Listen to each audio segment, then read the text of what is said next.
What's good, family? It's your boy Demond up in the building, man. We Talk Hawks TV, We Talk Hawks Daily. Little evening show, real quick, man. Not gonna take up too much of y'all time unless fans need to come up here and want to voice their opinion. But I'm just doing a quick show, man. 30 minutes, if that. I've been roaming Twitter, other little groups and whatnot. What's good, Sports and Society? Salute to my guy. Salute the Holiday up in the building. Salute to my boy Greg up in the building. Excuse me, guys. I just stuffed down this hamburger. I was hungry. So scrolling through Twitter, man, and Facebook groups and whatnot, man. Run across. Y'all remember Sarah from she's still working in Atlanta. She's up there with the team. She posted an interview. She had one with John Collins. She had one with Clint Capela. Shout out all of that and everything. What's good, my guy? Almighty up in the building. What's good? Salute. Make sure y'all hit that like button for your homie. Y'all see, we almost at 1,000 subs, guys. So, hey, let's keep building this thing, man. Keep it moving. You feel me? Hey, you want to talk Hawks basketball? We need to make this the place to be to talk Hawks basketball. And remember this. This is not a podcast. I don't like to call it a podcast. I call this an interactive fan channel because I don't know no other fan channel that just bring the fans on. That's how we want to keep it because this is for the fans, by the fans. So we can get our little voice out, even though ain't nobody going to listen to us and whatnot. Y'all know what time it is. Salute to everybody who support the channel, though. Smash that like button. But so, I'm listening to the interview. Have y'all seen the little interview that I only call it a little interview. Let me change that. Did y'all see the short interview that Sarah Spencer did with Clint Capela today? Did y'all get to see that? Let me know if y'all got to saw that. Let me know if y'all got to see that, chat. Let me know if y'all seen that. And let me drop this link if anybody need to come in here. Anybody got something to say? You got some thoughts on your mind? You got an opinion? You want to get your thoughts on the game tomorrow? Your thoughts on tomorrow? Let me go drop this link. Y'all know how we do. You haven't seen it? Let me pull it up real quick. Let's pull it up. And I shouldn't get no copyright strike or nothing. Make sure we give Sarah her credit for that interview with Clint Capela. Okay, here it goes, guys. Here it go. Make sure y'all tap in with Sarah on Twitter. And let me share it for the people who didn't get to see it today. Okay. All right, guys, I'm gonna go ahead and play this. Let me know if y'all can. Y'all let me know if y'all can hear it or you can't hear it. Here we go. When you look at game one, what are some things, particularly defensively, you can learn from game one and carry into game two against the Celtics? I think, first of all, we're going to have to come out with some more force. A lot of the guys from their team, they literally just came out aggressive and walking in our paint, like using the shoulder to just get into the paint. They were more physical. So defensively, we're going to have to come out with that sense of urgency of being more physical and not let them just come in our paint. And Okay, let's talk about what Clint said at that first part real quick, guys. He said, stop letting people come in our paint. Now, y'all know he's from Switzerland, okay? Clint Capela is not an American. He wasn't raised in America. He's from Switzerland. So we know what he means when he say come in our paint. So what do y'all think that means? When he says we let them come in our paint, is he talking about penetration from the guard? Derek White, who's the backup point guard they had? Because let's keep it a buck, family. Let's keep it real. We know that these teams target Trey Young. So when they target Trey Young and that guard gets into the lane, what does that do? It causes the defense to rotate, right? Y'all correct me if I'm wrong, guys, okay? I'm not no basketball expert. I'm just a fan of basketball, fan of Atlanta Hawks. So when the guard penetrates, it forces the defense to rotate, right? So now Capela, who's ever in the middle, got to leave their guy and go stop the ball. So basically, he got to decide: do I go stop the ball? Do I try to stay on my man? Because now the guard who penetrated has options. Okay, that's what it sounds like to me. Now, obviously, I agree with who said that? Excuse me, all Atlanta, everything. When he's talking about everybody. All right, we got it. I don't know how we fix it so late in the season, guys. I don't know how we fix that. Okay. Damn, I ain't gonna front, man. Sometimes I wish Trey Young was like 6'4". At least if he was a bad defender, he would have at least a length, but he not a good defender, and he don't have the physical abilities, you know what I'm saying? But let's finish what Clint. Let's listen to the rest of the interview. And score like that. How hard is it to defend this Celtics team? I know they're so good on the perimeter, but they've also got so many guys who can cut to the rim. No, they're pretty good because I feel like obviously they've been playing together for years, and I feel like they really have that chemistry where they have guys that fine with their role. Like I'm thinking about Al Horford, who's like really stretching me out the whole game and he's not getting a shot, but just by having me out there, it makes my job harder to help my teammates in the paint. So just stuff like that, I really feel that they all really, it's really what I see is unselfishness through the roles, and it really how they build that chemistry. Did y'all hear what he just said? Did y'all hear what he just said? Let's run that back. Let me run that back. Listen to what he just said, man. Good because I feel like obviously to defend this Celtics and score like that. How hard is it to defend this Celtics team? I know they're so good on the perimeter, but they've also got so many guys who can cut to the rim. No, they're pretty good because I feel like obviously they've been playing together for years, and I feel like they really have that chemistry where they have guys that fine with their role. Like I'm thinking about. Did y'all hear what he said? He said they got guys. First of all, he said they got guys who attack the basket. They got guys who attack the basket. Something we lack a lot of. Our wings don't attack the basket consistently. You may get Hunter to do it a couple times a game. But that's something we don't do. We don't attack the basket to put pressure on the defense. So we need one of these wing players, Sadiq Bey, Hunter, JJ. Hey, somebody got to start attacking the basket, you know? And y'all know I've been saying that all season. We don't have no slashers. That Murray, why he not attacking the basket? That's why you only see Trey Young, the only one who get into the free throw line 7, 8, 9, 10 times. Everybody else be getting to the free throw line 2, 3, 4 times because we don't attack the basket. Like he just said, the Celtics do. Now, let's keep it real. I don't care how much you like Capela. I don't care how much you don't like Capela. He is our defensive anchor. And I'm going to tell you who respects Clint Capela's defense. The Celtics do. The Celtics respect Clint Capela defense. How do we know this? Because he just said it, guys. They put in Al Horford for 2 reasons. One, because he can shoot the 3, which the second one, which does what? Make Clint Capela, like he just said, come out the paint. So when you can make Capela come out the paint, now we have no rim protection. The best we have is John Collins, but he's going to have to come over for help from a help position, which then he leave his man wide open, which is probably somebody sitting in the corner.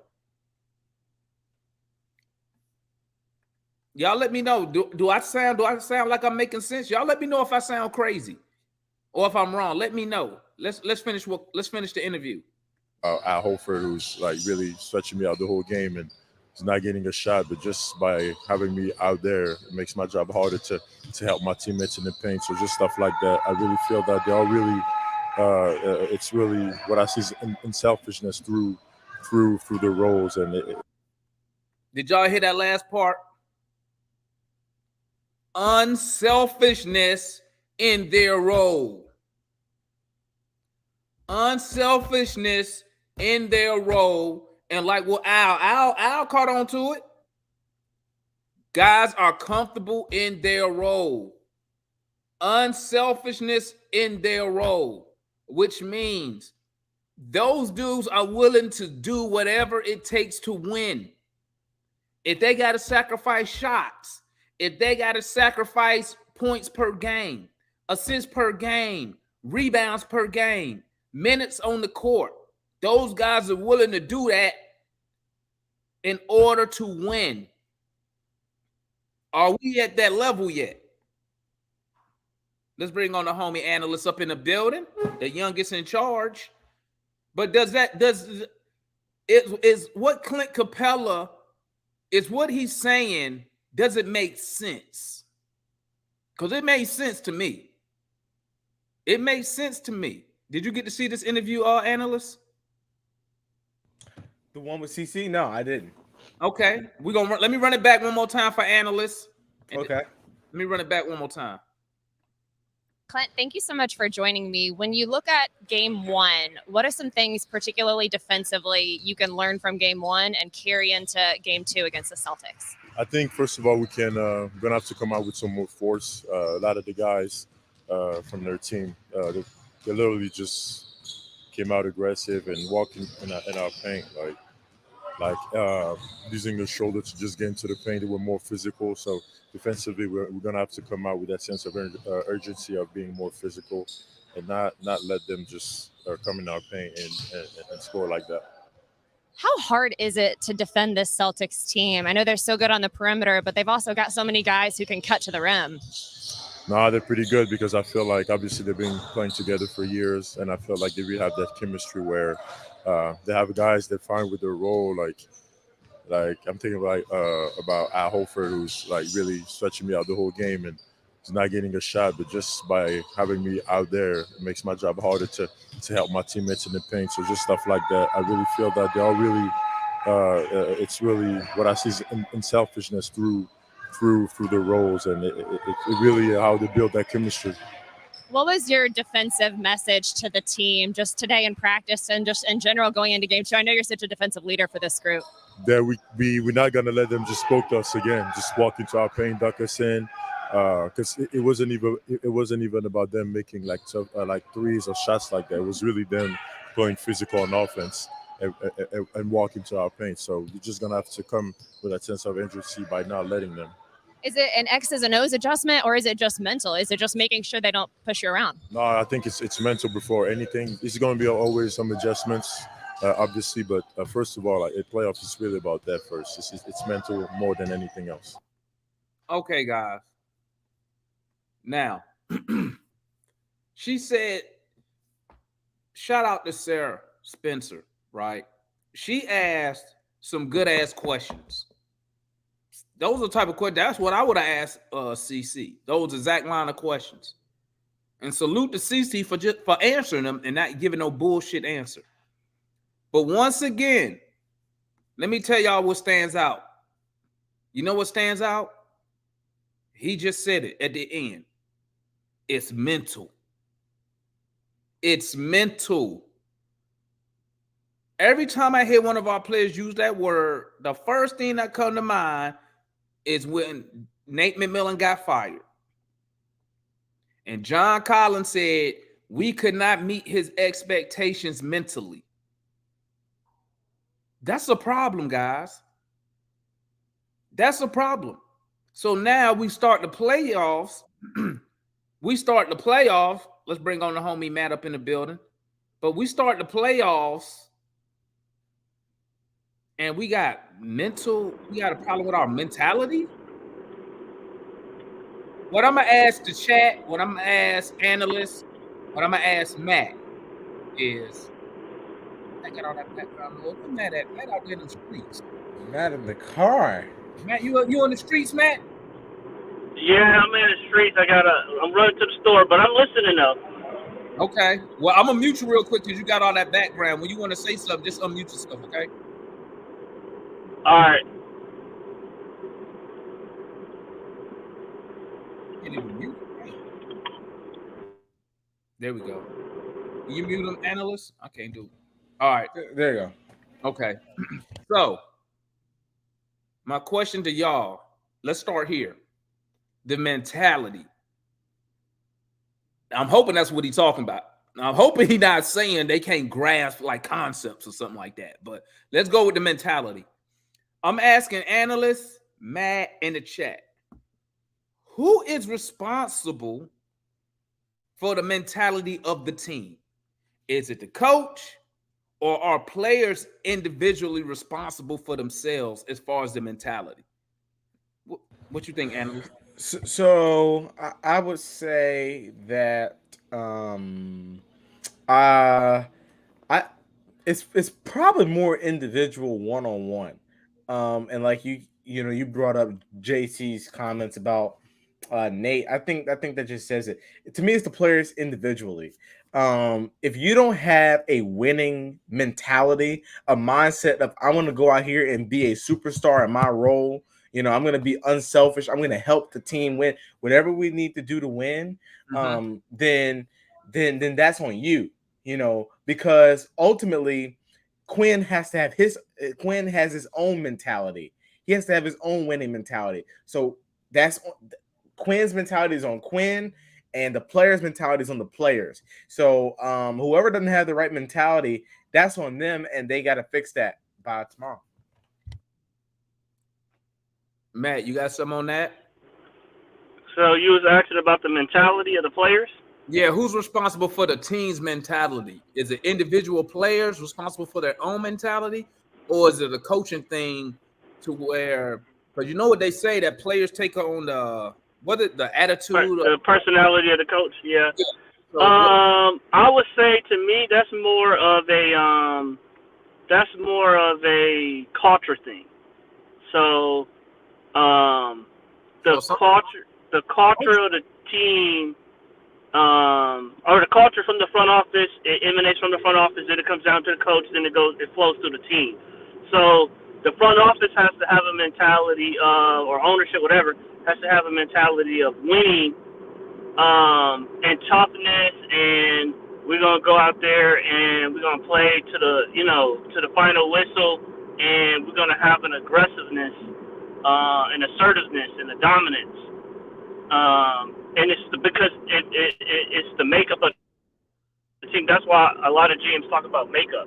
It's the makeup of the team. It's the makeup of the individuals collectively that are put together as a group that dictates our culture and our identity as a team. And that should connect with the coach. The coach should be preaching the same identity that the GM is, and it should all be connected together. But what Capela needs to do, I need Capela to worry about Robert Williams. I need Capela to learn how to talk about being aggressive. I need him to aggressively make that hook shot, or aggressively back his low man on the switch into the basket and dunk it, as opposed to whatever he was doing on Saturday. Well, he already mentioned that. He said we need to be more physical. We need to be more aggressive. But he also said that it's hard for him to help when they got Al Horford in the game, because he has to go to the perimeter. And here's another key. Well, he don't need. Huh? He shouldn't be playing. Should he not be playing when? It doesn't. No, what I'm saying is, but Matt, it don't matter who the center is, Matt. It don't matter. They leave in the paint because you got to check Horford. Now, when they put in Robert Williams, that might be a different thing. I don't know what Robert Williams shoot from three, but if he's standing at 3-point line, whoever is guarding him got to get out there and get him. You understand? You see what I'm saying? But I'm gonna tell you like this. I'm gonna say this though. What I like what CC said, that hey, mute Matt, because I don't know what Matt listened to.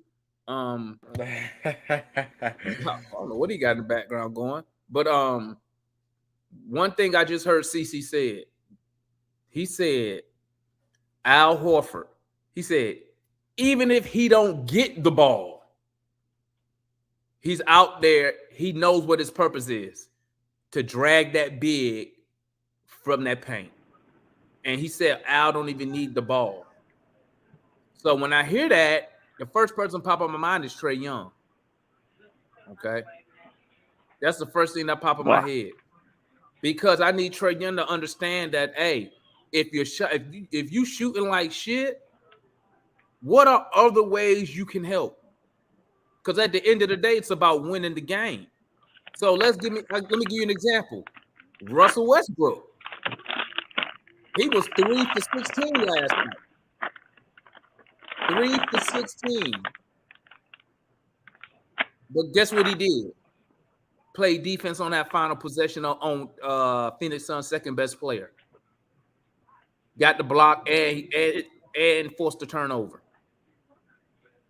So that's my thinking with Trey Young. Trey Young had to say, you know what? The shot ain't falling. What can I do to help this team win the game if the shot not going down? Can I play better defense? Can I start running around the court, trying to find some screens, trying to get the defense to key on me, which will leave others open. And that's where I'm going with this. And that's what I've always said about Trey Young. He don't have to score 25 freaking points every night. Regardless of what he does on the court, he gonna get the blame or the congratulations regardless. Oh, Trey Young and the Hawks won. No, and nobody gonna care. Let me tell you something like this. Hawks fans, Atlanta Hawk fans, not Trey Young fans, not DeJounte Murray fans, no fan of a player. But if you're a fan of the Atlanta Hawks, I don't care what Trey scores. If we winning, I could care. I couldn't care if Trey Young averaged 10 points and 10 assists if we winning games, because that's what you're gonna get judged by. Because at this pace, Trey Young is just gonna be another, and I hate to say it, he's just gonna be another Dominique Wilkins. 25 points, no championship appearances. You hear me? Appearance. I ain't say ring. I say appearance. That's what's gonna happen. And you know what? Non-Atlanta Hawks fans, not even going. That's why Dominique Wilkins they never put him in the top 50 NBA players, because he don't have a championship, because he never made it to the finals, even though his offensive numbers are absurd. So Trey Young needs to just find a way to win the game. And those sidestep threes not gonna cut it. Now I give him a pass on missing some of them layups, because sometimes you just got a bad night, because he normally hits them layups. So I'm not even hating on that. But his 3-point shooting is underwhelming.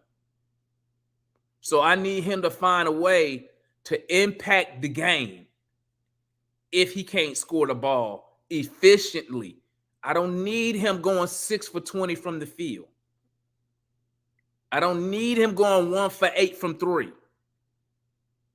Okay, now if he's taking that 3, the first thing he need to do, which I forgot who pointed it out, when he shoot threes, he need to set his feet.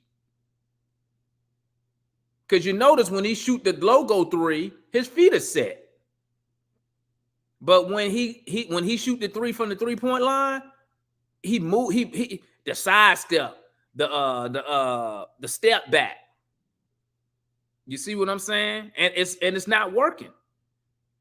So I need to find a way where he can impact the game. What you think about that, analyst? No, you're 110% right. I think we can't see your face, King Hawk. I think what makes a superstar is being able to affect the game in multiple different ways to win. If you're not scoring, that's okay. Play some defense, crash the boards, get others involved. Play. It's gotta be something like you said. Now I think Trey Young, the inconsistency of that, right? Like last game, I saw him a couple possessions where he was picking up Derek White full court. Sometimes we may need that, right? If you're not scoring well, you may need him to pick a guy up full court just to wear that guy down, get him out of his rhythm, get the team the momentum again. Force some turnovers. We may need that. And let's just be the games that he's scoring, games that he's sharing the ball. That's what we need him to do. We need other guys to step up. But no, I agree with you. I don't think Trey. I see the kind of the topic in the chat. I'll address it real quick about Trey being selfish. I agree with Penn was. I don't think he's selfish. I think he believes that he can win the game by himself, even though you're gonna look at the stat sheet and it's gonna say 3 for 22, or I'm just throwing a number out there. But he still believes that, all right, the next one's going in. Right, he doesn't lack confidence, but sometimes when he gets in the lane, he's very indecisive. Like you don't know if you're gonna pass, you don't know if you're gonna double clutch, you don't know if you're gonna go up, you don't know if you're gonna try to draw a foul. You got to know that, because a lot of times those are starting to turn into turnovers. So he just has to. It's all a learning thing, but he has to learn quickly how to, like you said, Damon, affect the game in different ways that's going to help the team win. If someone else is going off, that's okay. That's why you have a team, or that's why you have another guy, that you pay money to. It doesn't always have to be you. 200 million can be getting that block shot that Russ got last night. 200 million can be getting a defensive stop. You look at the stat sheet, you say, dang, he had 15 assists and 14 rebounds, and it helped us win the game. That's what the money is for, to win games. It's not to put up 180,000 points, So I just think that I think you're right on that. He has to find different ways to affect the game to win. Talk to me, King Hawk, and then we'll go White Mike and RJ up in the building. All right, what's up, fellas? What's going on with y'all today? I hope y'all having a wonderful evening. We are. How about yourself, my guy? Really, I just got a question for y'all. What do y'all think about switching up the lineup a little bit? This for analysts Matt, White Mike, JC, you, Damon. What y'all think about starting Capela and Kongwu? Because I was listening to what Clint Capela saying, and if Al Horford is his main job to pull Clint Capela out the paint, I think we should have a Kongwu in. That way, Clint can stay back in the paint, and a Kongwu can come out on the perimeter and guard, Al Horford. Do you like that? You know what? Offensively, it just popped in my head. How about you can play when Al Horford's in the game, right? You start a Kongwu, because now it just popped in my head right now. But you don't have a Kongwu go to the perimeter. You have either whoever's our wing, they go out there, or you could send whoever the power forward, they can go out there, and you have a Kongwu that guard whoever is the closest to the basket. But the problem really is, even if, now that I'm thinking about it, even if you do something like that, we can't stop the penetration from the guards. So it's kind of like, and you also gonna have a problem spacing the floor. I ain't even on the offensive side yet, White Man. I'm just thinking about the defensive side. I mean, because watching that game, Saturday, I just seen them guys like it was like a layup line. Everybody was getting in the paint from Boston. I mean, it wasn't no type of denial going on in the paint. And I was seeing Al Horford bringing Clint out, and that just leaving our rim unprotected and wide open. And knowing Trey defensively, he can't really do. He's limited. And DeJounte, he got his man, and I don't know what Hunter's doing. He's just out there getting cardio. I don't know what to say about him. And John Collins, he See, that's why I slow said. feet. But see, that's why I don't know how many of y'all, and then I'll go to you, White Mike and RJ. I don't know how many of y'all saw my video that I put up about keys to beat in Boston. We need to play faster because Quinn need to be telling these boys this. Our goal is to hit 100. We need to score at least 115 points each game at a minimum. Yeah. Because we can't defend as a team. And right now in the playoffs, it's too late to try to install any scheme. It is what it is, right? So in my head, I'm thinking play faster and try to outscore them. And tell me what y'all think of this. Do the same thing we did in Miami. Have the wings crash the board, drop the point guard back to defend, because I'd rather gamble on going for the offensive board because we suck at defending. So what's the point of everybody running back to defend when they're going to score on us anyway or get a good look? Why not crash the board with the wings? That's exactly what we did against Miami. What y'all think about that? Anybody? Well, I agree with you. We talked about this before. I agreed. We said even before that game one tip-off, it was all about crashing the glass, rebound, and attacking the basket. We didn't do either one of those worth of shit. And we got our ass handed to us. I have my problem with putting Onyeka at the 4 is he just doesn't quite shoot good enough yet. It would be great defensively. I really believe you own to something there. But the problem is on the other end, we got a spacing issue because they're not going to guard Onyeka or Clint. So then that makes it harder to score. Realistically, John Collins should be able to space that floor when he's hitting his threes, and he should be able to do that. But you could run a count. So not run a count with Capela, but you would run JC. Correct. JC and Okongwu. Yes. Right? You'll run them two. You could run those two. Yeah, because on the defensive side, they could switch. So any of them could go out there to the perimeter. And that ain't going to surprise me to see that happen tomorrow. When they go to that Al Horford small lineup, it would not surprise me to see John play the 5 or Onyeka play the 5 and John play the 4.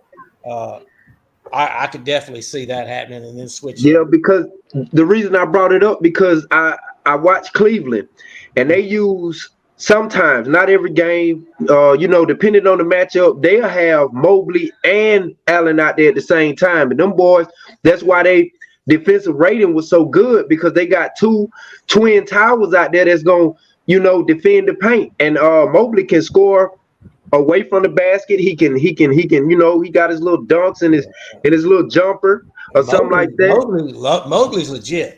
Yeah. He nice. He nice. With Mobley, though, the thing is with Mobley, he can ball handle and he can create for himself. Exactly. The problem is because I would like the lineup of Onyeka and Clint starting. The problem with it is it's just offensively, and I'm gonna tell you this too. The lineup actually wouldn't be bad if Trey Young could shoot, DJ could shoot. They're too inconsistent with their shot. Murray not that bad, bro. Offensively in the game, if those two dudes could be more consistent, especially at the 3, if those two could be more consistent at the 3, a lineup of Onyeka and Clint actually wouldn't be bad, but you would have to have your front court. They would have to be like Spider and Garland. I'm not running Onyeka and Clint at the same time. That's a no. No, you can't because like I said, we don't have enough shooting. We don't. I think, but go small. JC at the 5. Well, listen. So let's think of it like this. Let's think of it as positionless basketball.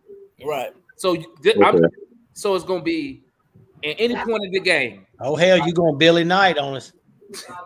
Hey, Billy Knight was ahead of his time. Now look at the Orlando Magic. They built just like he was trying to do it. Hey, so let's go positionless basketball. I'm just gonna name our 5 dudes. Yeah. Trey, Murray, Hunter, Collins, and Okongwu, right? Uh-huh. Everybody outside of Trey can pretty much switch and go at the perimeter, right? Guard the perimeter. Excuse me. We can all agree, like all those guys, not counting Trey, those 4 other guys can move their feet good enough to guard the perimeter, right? Yeah. Run it like that, then now on the offensive side, defensive side, we lose. Now, what's the negatives of that? We lose rim protection. Mm-hmm.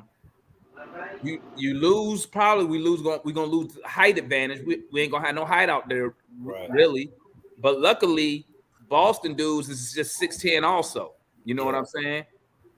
And then we crash the board with the wings. But I'm gonna tell you though, Demond. Hold on, let me say this real quick, RJ, because I'll Yeah. be in that garage, so I'll be losing my train Yeah. of thought sometimes. Or I'm just getting old. Yeah. So on the offensive side, right, you can run pick and roll.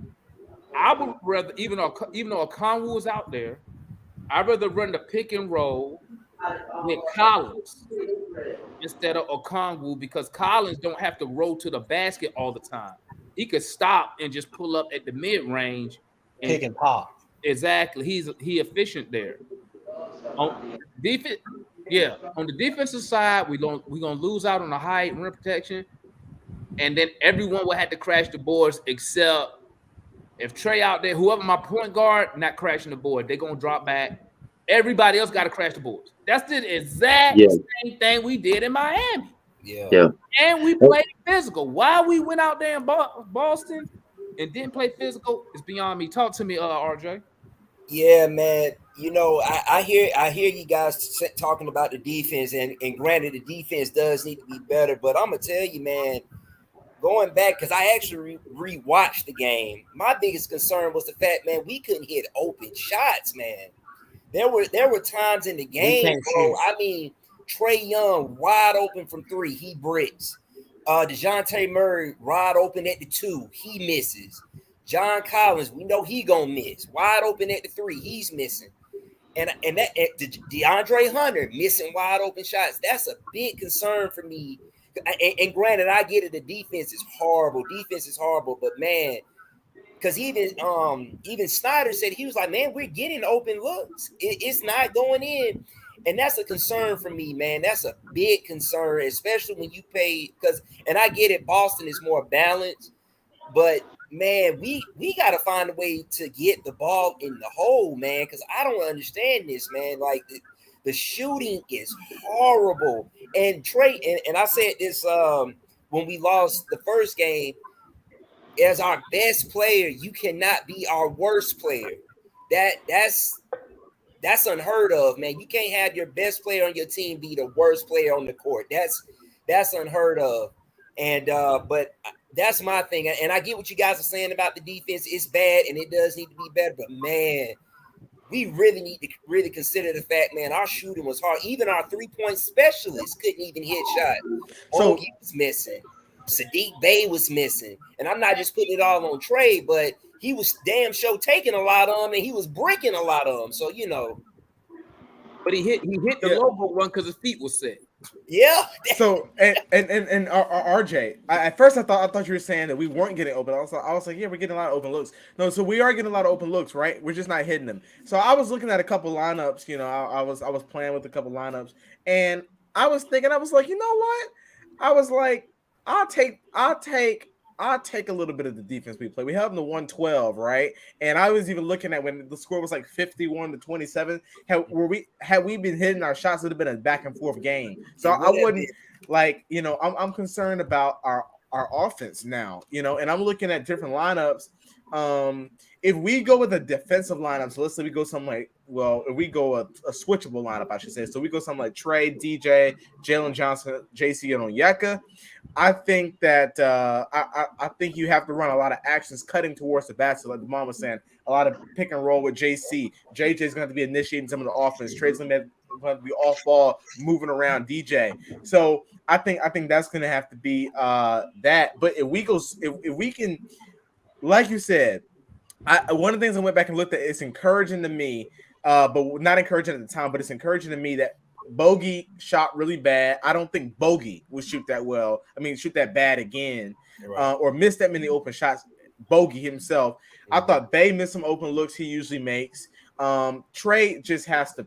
I mean, he's not a very good 3-point shooter, right? Hey man, I really think, and I know this is hindsight, but man, during the offseason, man, instead of going with Steph Curry, Trey really needs to get with a shooting coach, man. Like in all seriousness, he really needs to get with a shooting coach because our point guard has to be better from 3, man. He has to be from 3, especially if he's going to be a liability on defense, because we can't stretch Trey out and make him taller. So in order for him to really help us out, he's going to have to be more consistent from the 3. And, I would like to see us take DeAndre Hunter out and maybe start Saddiq Bey. I think that would give us a little bit more. Now, we may suffer maybe just a little bit on defense, but I don't think DeAndre Hunter was really giving us so much on defense where it was like game changing, right? So I feel like you sit DeAndre Hunter, maybe go with Saddiq Bey at Hunter's position, and then I would start on Yeka, especially if Boston comes out starting Al Horford, because you got to defend Horford from 3. You have to. Exactly. And that's what I was saying yesterday. Like DeAndre Hunter, I feel like he'll be a much better bench player because he only gives us so much in spurts. It's not like he's just going off. Like if DeAndre get hot, you got to leave him in. You can't take him out because as soon as you take him out and put him back in, he's going to be non-existent for the rest of the game. He really not doing nothing too much. You know what I'm saying? So I feel like if you add Bay, because he's going to hustle, he's got a better shot than Drake. He hit better than Drake. Yeah. And I feel like Drake could just come off the bench, And DeAndre would be going, if he's coming off the bench, he would definitely be going against quote unquote lesser talent. Yeah. So, but I'm here to tell you, man, I would rather, because man, we need some shooting starting. We need some guys who can really knock down shots on starting, because Trey's not doing it and Murray is not doing it right now. So, and DeAndre Hunter is struggling. So Saddiq Bey, now he had a bad game, but I don't think he'll have another bad game back to back. So I think if you put Saddiq in that starting role, have Hunter come off the bench, I think that would give us some help as far as the scoring, because I was really disappointed in the way we scored the ball early, man. I know that I expect the defense to be bad, guys. I think we all realize defense been bad all season, but I did not expect the offense to be this bad. I just want Trey Young to be efficient. That's all I'm asking. If Trey gonna take those shots, he gotta make those shots. You know what I'm saying? Like he can't be this inconsistent with his shot. Like I watched KD and Phoenix and them yesterday. KD didn't score at all in the first quarter. Everybody like, dang, what's wrong with KD? What's going on? The boy went off for 17 efficient shots in the second quarter, man. You can't. He's also you can't take 10 threes and hit 2. I'm sorry. Yeah. You can't win no basketball like that. But the thing about starting Saddiq Bey, and I'm going to just preface this by saying this. DeAndre Hunter will have better defensive games than he did last night, or whenever we play Saturday. He was bad. Last month. He was bad. But I want to say I saw some takes on Twitter and like by a ton of people that Saddiq Bey is a better overall player than DeAndre Hunter. To me, that is asinine. That is so far from the truth. I know people got their opinions on Dre here. I know it. But DeAndre Hunter this year, and he's taking a lot of off ball defensively, off ball. And I don't really think a lot of people notice what he does a lot defensively on the floor. off ball. He was bad, but he was bad Saturday. He was horrible. So I just don't think we can afford to bring Dre off the bench just because you have to put him on Jaylen Brown. We've seen DeJounte Murray's point of attack defense. It's overrated. We thought it was going to be good, but it's not. I've had that conversation. Mikey, Demond, I think I'm going to say the same thing as you. DeAndre Hunter didn't do anything against Jaylen Brown. When he drove, he moved. Listen. No, he was bad. And Mikey, what I'm saying is that it's not necessarily not Jaylen Brown is a really good player. But what I'm saying is that we're not at this point we can't make any more sacrifices. Sacrificing our offense. I think we have to space the background noise. Me, hold on for the paper. We had to be able to score the ball, space the floor out because that's how Boston hurts us. But off the bench, maybe Hunter can kind of thrive in his roll off.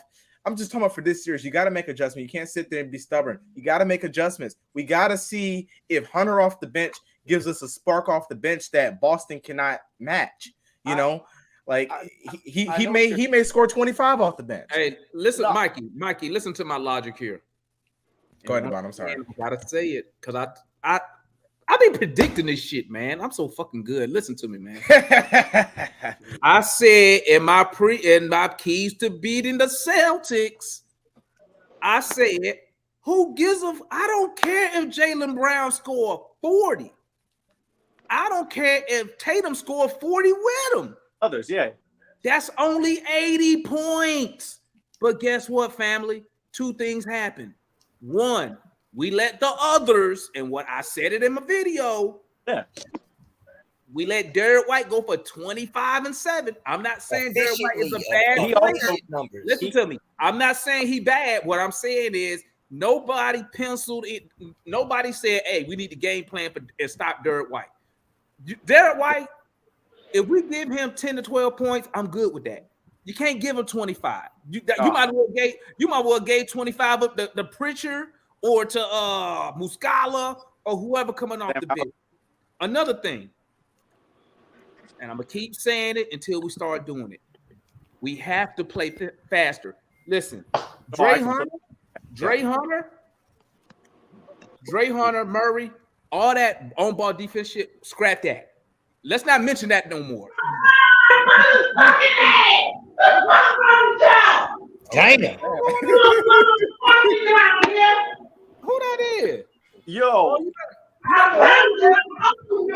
Yeah, I need to call the police. Damn. Handle that shit. Don't be bringing that shit up on here. Hell no, man. Hey, we don't want no domestic violence or shooting on the damn show, man. God, dog. Hey, you had me scared. Now let me get back to my point. So listen, all this on-ball defense shit, scrap that. It's too late to fix it. We don't got time. It's personnel based. It's not coach. It's nothing. Not Nate. We need to outscore the Celtics by playing faster. Yeah, I agree. We need to do that. But the thing is, even with Saddiq Bey, I don't think we'll ever find a way to outscore the Celtics just because their defense and their offense, like both, they're top 7 in the league in both. So, well, I'm gonna tell you why we can't. I'm gonna tell you where we lack at there, Mikey. Once again, I said it earlier, but since our wings don't attack and finish at the basket, that's true. That's another thing that slows us down. They're not if you had a what's my guy name? If you had a Donovan Mitchell, right? But we don't have any wings. Yeah, I'm just using him as an example. You could give him the ball on the wing and he can attack and get to the basket, maybe get to the free throw line or something. We don't have none of that. So we sit here and try to rely on some stuff that we bad at. We're not good at shooting the three. I don't care how many threes we put up. You know what the Hawks going to do? We're going to shoot 30%. That's what happens. So hold on. Wait a minute. So and Mikey did a good job. Mikey did a good job to start, but I'll finish this. Okay. The idea that DeAndre Hunter needs to do anything but be in his starting role is ridiculous. Because if y'all were concerned about his defense, Saddiq Bey is a way worse defender than I'm not DeAndre talking Hunter. about his defense. Way worse I'm talking defender. about the offense. And if anybody in the starting lineup should be losing their job for this series, it should be Capela or John Collins. Matt, listen to me. What I said was scrap the defense, scrap. We can't do that. Okay. All right, Demond. So what I'm If saying you is say that, this, then Matt, bench John Collins and Capela. This is Bench what John I'm saying, Collins and Matt. This is Capela. what I'm saying. Hunter, you know what Hunter and John Collins, you know what they both do? They're Get on my nerve. undecisive when they get the ball. They get the ball. That's and true. Now, if they could get the ball, if Hunter could get the ball and go and say, I'm going straight to the rim, or I'm going to do this and shoot, I got no problem with that. That's not him. That's not who he is. That's why I don't think you can put him on the bench because but by nature, this is Dre's fourth year in the league, right? This is what I can't hear you, Mike. It's Dre's fourth year in the league, right? No, Yeah, fourth. Okay. Oh, it's the fourth? Okay. Okay, so we've kind of seen who Dre is. Dre is not a scorer. He's not a guy to get. You're not going to give him the ball and say, "Go get me 20." You can tell him maybe in certain spots, yeah, go to your top 5 in the league, pull up mid-range jumper. By the way, that's a real stat. He is top 5 in the league in pull up mid-range jumpers. They don't want to hear the truth, Mikey. They don't want to hear the truth. Yeah, but I'm going to give y'all the truth in just a minute. He was still bricking him. But Mikey, let me just. But y'all making it. Hold on. Y'all making it sound like DeAndre Hunter is out there. Bumming. Okay, go ahead, Mike. Go ahead, Mike. He is. He looks lost out there. And let Mikey get his point out. I'm landing the plane right now. Okay, so that's why when you guys say bring him off the bench as a scorer, maybe he could thrive. That's just not who he is. You're asking a guy who's not a scorer by nature to go in and say, okay, go give me the impact that Bogey's going to have off the bench. While Bogey's been doing that for almost his entire career, even when they were even in Sacramento, which is a bullshit organization, they were starting. Not no more. Before this year, they were starting Buddy Hield over Bogdanovich, and at that point, Bogey was by far the superior player at that point. Mikey, so wait a minute. He's not a scorer, and he was giving us no defense yesterday. I mean, the day before yesterday. Nobody was analyst. Nobody was giving defense. Analyst. Where does he go? Hey, we're gonna start calling. Analyst. We're gonna start calling Hunter horrible on Saturday. Horrible, right? Horrible. No. He was good for nothing, Mikey, right? Y'all are driving the narrative that he was Matt, take that Hunter as your take that Hunter. This is career year. This is a career year for DeAndre Hunter in points and shooting percentage and everything. Man, you got to get off these numbers, dog. What is your eye test showing you, dog? RJ, my eye test tell me that is a warning. RJ, listen to me, RJ. Chat, listen to me. When Matt give you numbers, check them. Hey, it's facts. All facts. Because he'll just throw out any number. Hey, Trey Young 45% on threes when he take him in 2 minutes in the third quarter. You gotta check that shit, cause Matt be lying. Hey, cause I'm gonna tell you, man. Every time I see DeAndre Hunter, you know what he putting up? 8, 9, 1 rebound. Come on now, getting knocked on the floor. Matt, you don't like that truth?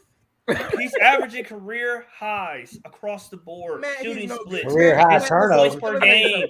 How about dribbling the ball out of bounds? Is that a stat? Y'all think y'all? I'm is not dribbling the ball out of bounds is a stat. How do we go to DeAndre Hunter and we skip over John Collins and Clint Capela? I'm ready to get in. Okay, hold on. Go ahead, Mikey. Get your point, and then we'll talk about John Collins and Clint Capela. Since you know why he want to do that, he want to do because he don't like that pressure we putting on Hunter. That's why. I don't because it's crazy. It's not crazy. Narrative where you guys are like the chat specific is labeling me as like a Dre stan. All I said was a lot of the things that he does on defense goes unnoticed, and that made me like. I noticed that guy going left and right and right around. I noticed they're good at that shit. No. Hold on, Right wait, out but of John bounds. Collins got beat off the same back cut 30 times. That's because he's watching Trey Man, because Trey Hey, can't. what Gerald said all Matt, the time? Matt, Worry Matt. about your own man. Don't worry about the man in front of you. There you go, man. Read that. But your boy Hunter cannot see man and ball at all. He. I mean, I don't know what's wrong with him. He can't If see man y'all and think ball. the biggest problem in this starting lineup is Matt, DeAndre Hunter, it's an offender. No, the I didn't say that. problem in the starting lineup is that we don't got a superstar. Forget That's the he's biggest your problem. Matt. Forget that he's your boy for a second. Forget he's your boy and all this other stuff, career high, all this stats. Okay, this dude cannot see man and ball. His foot. He's not. He doesn't know how to be set. Okay, he's indecisive on offense. I know y'all say he's not an offensive player, which I mean that's absurd. He's a catch and shoot player that attacks closeouts. He's He's still a catch and shoot 3-point. He's a He's catch and terrible shoot at- 3-point shooter terrible that at attacks that. closeouts. He's terrible at that. No, He's No, terrible he's at not. that. No, he's Yes. not. Matt, that's wrong. Put them on. Okay. Hold on. You look. Put them on. I'm about You to look look. it up. I You guarantee, look. analyst. You I look. guarantee you, You DeAndre look. Hunter is above 39% as catch. I don't. Listen. I guarantee. Matt, you. Matt. I'm objective Matt. to every player I watch, right? The Matt, you bias is ridiculous here that you can sit there and tell me your eye test tells you that DeAndre Hunter is not a problem in the starting lineup. Okay, listen, let me tell you something. Our waves of defense is awful. Okay, we can forget the point of attack defense. When the defense goes to the wing position, it's like it's no resistance. Okay, Hunter is either. I mean, I give him this, like the refs don't treat him right, but he's either getting moved out the way. Okay, he falls for the same flop and he defends it the same way. He doesn't adjust. Okay, and then I watched him multiple times yesterday get beat back door, get beat down the lane. He just moved right out the way. He just stands there and looks. And listen, he was a issue. You have to adjust. It's not about who likes and career numbers. You have to adjust. Boston exploited him. He was a nobody. He was a nobody. I He was agree. a nobody. But I just don't think that's the right move. And let me say one thing. I'm one, and people who interact with me frequently on Twitter will say this. I'm one of the most objective fans, like in terms of supporting players, like banging on players, like what they need to do, no matter what. But Matt, saying DeAndre Hunter can attack closeouts is just wrong. He can't do that. Like he can't do that. He can't guard 1 through 4 either. No, that's completely wrong. He can guard 3 and 4. I know you say that, Matt, but he can't. Then what happened? Okay, no, we don't need to go down. All right. Hold on, wait. So Devon and analysts in particular, I want to hear this genius lineup y'all talking about. If you take DeAndre Hunter and put him on the bench. Hey man, listen, man. But see the thing, Matt. is, So Matt, you're gonna stay stubborn and go with the same lineup But out listen, there. No. I'm gonna change it. You're gonna go Hey, I'm gonna change it. It's Let not RJ about go ahead, RJ. what we were saying earlier was, Matt, we were granted, we noticed the defense is bad, but the defense been bad all season. I think one of the biggest issues was, especially in this game, man, was missing wide open shots. Yes. DeAndre was 99 a part of that. points. Trey Young was a part of that. JC was a part of that. And DJ was also a part of that. What I'm saying is maybe if we could put Sadiq Bey in that position, maybe that can boost the offense a little bit. Because Dre was so – now, granted, everybody was bad, but Dre was really bad.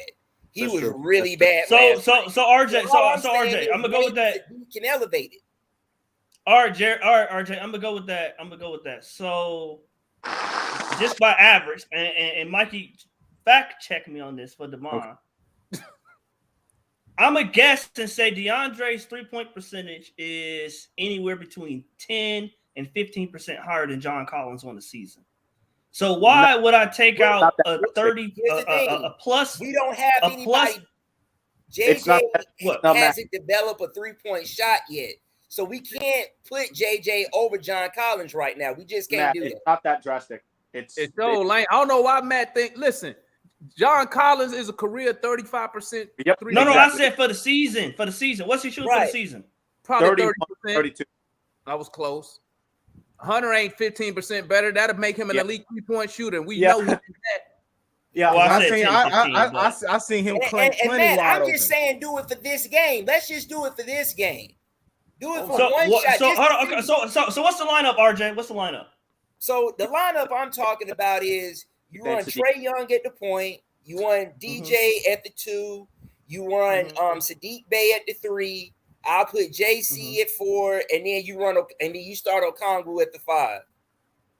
Yeah, Matt, you do have a vendetta on John Collins. It's like kind of crazy. Because and the thing is, and the only Hold on. Go ahead, RJ. The only reason why I'm not putting anybody over JC, the only reason why I wouldn't put Jalen Johnson over JC yet is because we need Jalen Johnson to get a 3. Jalen Johnson does not have a 3 yet. I would put Jalen Johnson over John Collins if JJ can shoot the 3 consistently. But he hasn't shown that yet. And what y'all need to know is that JC in this John Collins is a better shooter. RJ is not a big JC fan. I agree, I'm not a big. I can't stand John Collins. And RJ, RJ was the one, bro. He went in on him the other day. That was hilarious. When he left Trey Young on the floor like that to go help. Hey, I'm gonna clip that, RJ. John Collins, I would never forgive him for that, bro. If he was my teammate, we would have fought in the locker room, dead ass. Wait, all right.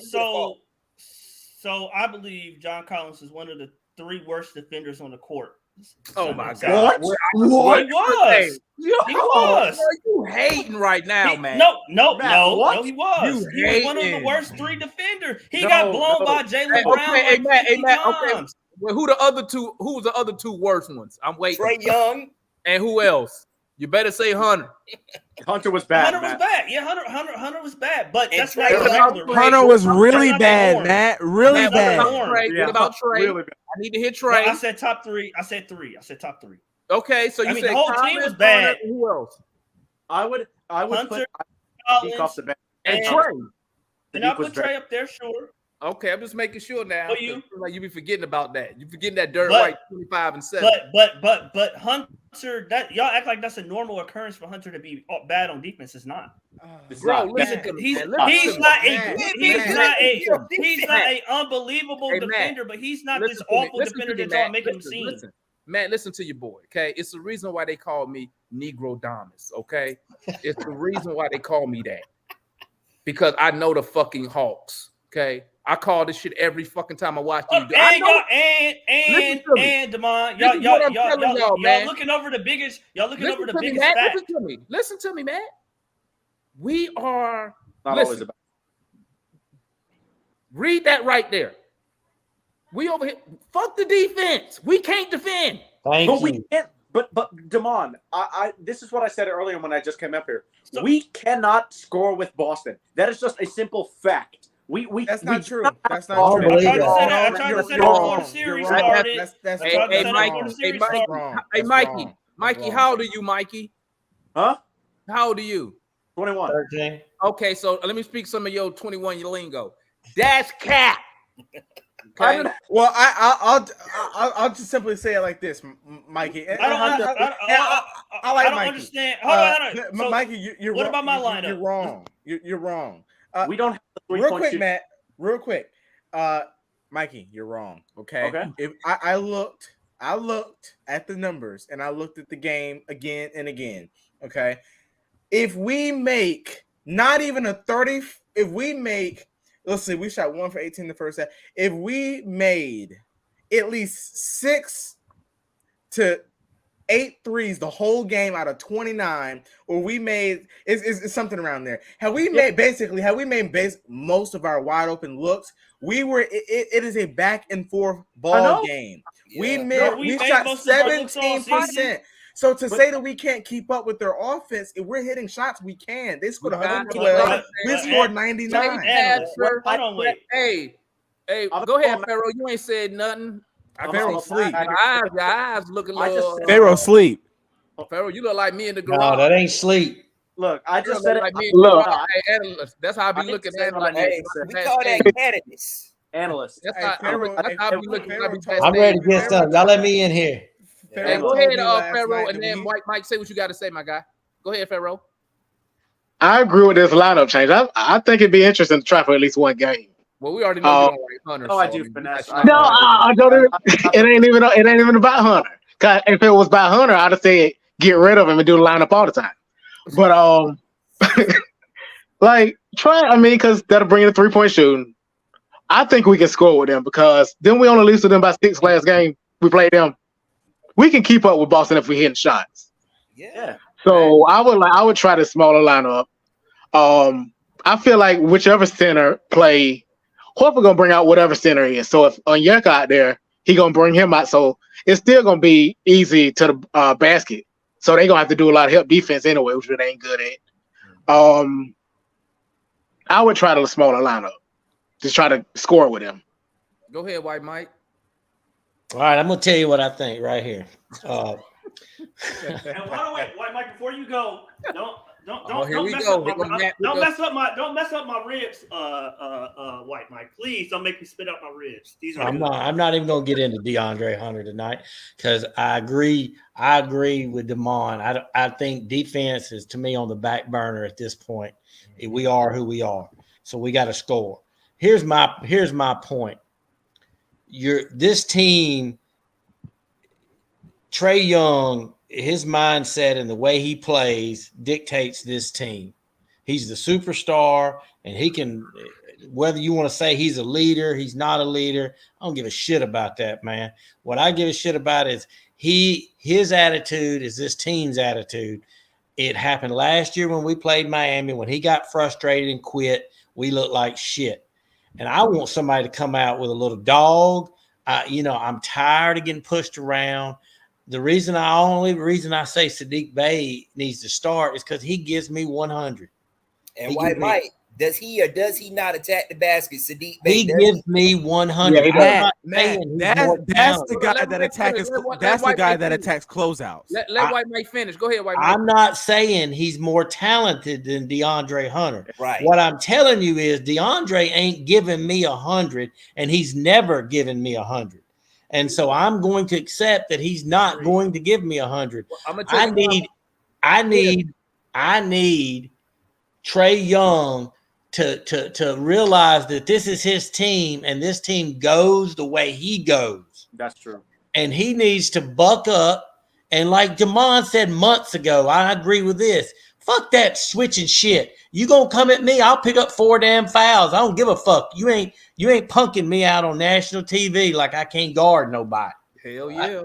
And you know what? Until he mans up, this team is always gonna be looked at as soft. I mean, John Collins soft, DeAndre Hunter soft, Trey Young soft, Dejounte Murray. He's about the only one that ain't called soft, but everybody else is called soft. And the reason why is we take this shit. We guys got to get some pride, man, and decide to lock down and say, you know what? We may not be as talented, but we going to outwork these motherfuckers. And let me tell you something. If they don't come out in this game, at the beginning of this game, they don't come out playing, that tells me all I need to know because these motherfuckers should be mad the way they play. And I don't know. And embarrassed. Hell yeah. I got to tell you, though, man, I don't know if y'all had heard the statement John Collins made, man, that really pissed me the hell off. I heard that shit. He said we were not mentally prepared.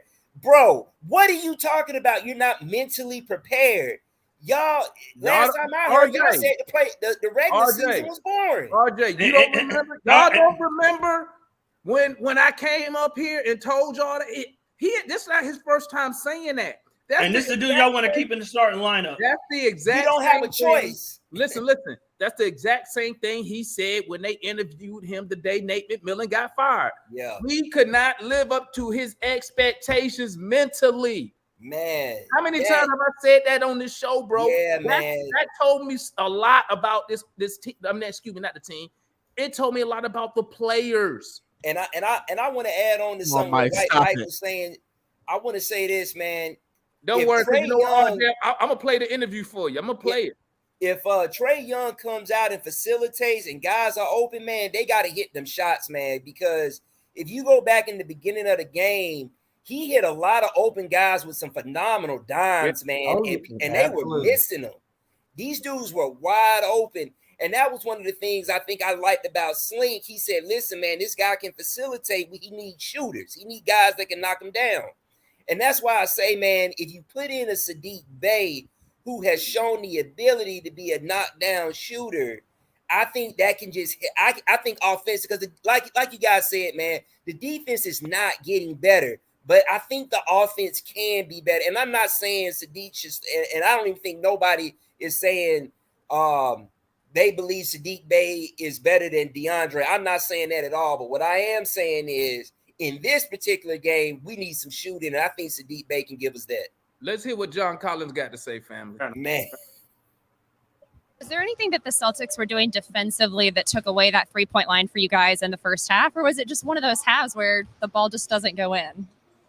No, I don't think they were doing anything specifically to restrict us or to make us feel any more uncomfortable than normal. I honestly think it was a weird day. You know, as I said before, us going 2 or 5 for. It was 1 for 16 in the first half. Yeah, you know, and so just thinking about that continuously is really unusual for a team like us who has a lot of guys that can make shots and make plays. So those are things that we look at again, and to not to say, hey, we're giving ourselves excuses, but we know those are irregular things that we shouldn't have to worry about in a normal game, and we're going to act like, you know, we're going to come in and shoot with confidence and go from there.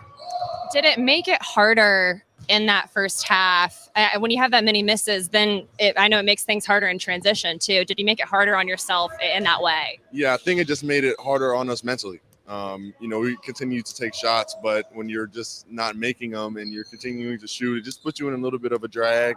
Something that we know we can get out of, but again, something that also happens in the game of basketball. The perfectionists, everybody wants. Did y'all hear what he said? I don't think that was that bad. That's the same thing Murray went through on that was fine. not Murray, Denver Murray. Didn't he start off shooting like 7? If you miss a whole bunch of shots mentally, you're gonna be a little messed up. Yeah. Wait, Damon, what was bad about that? I'm trying to understand. My whole point is this.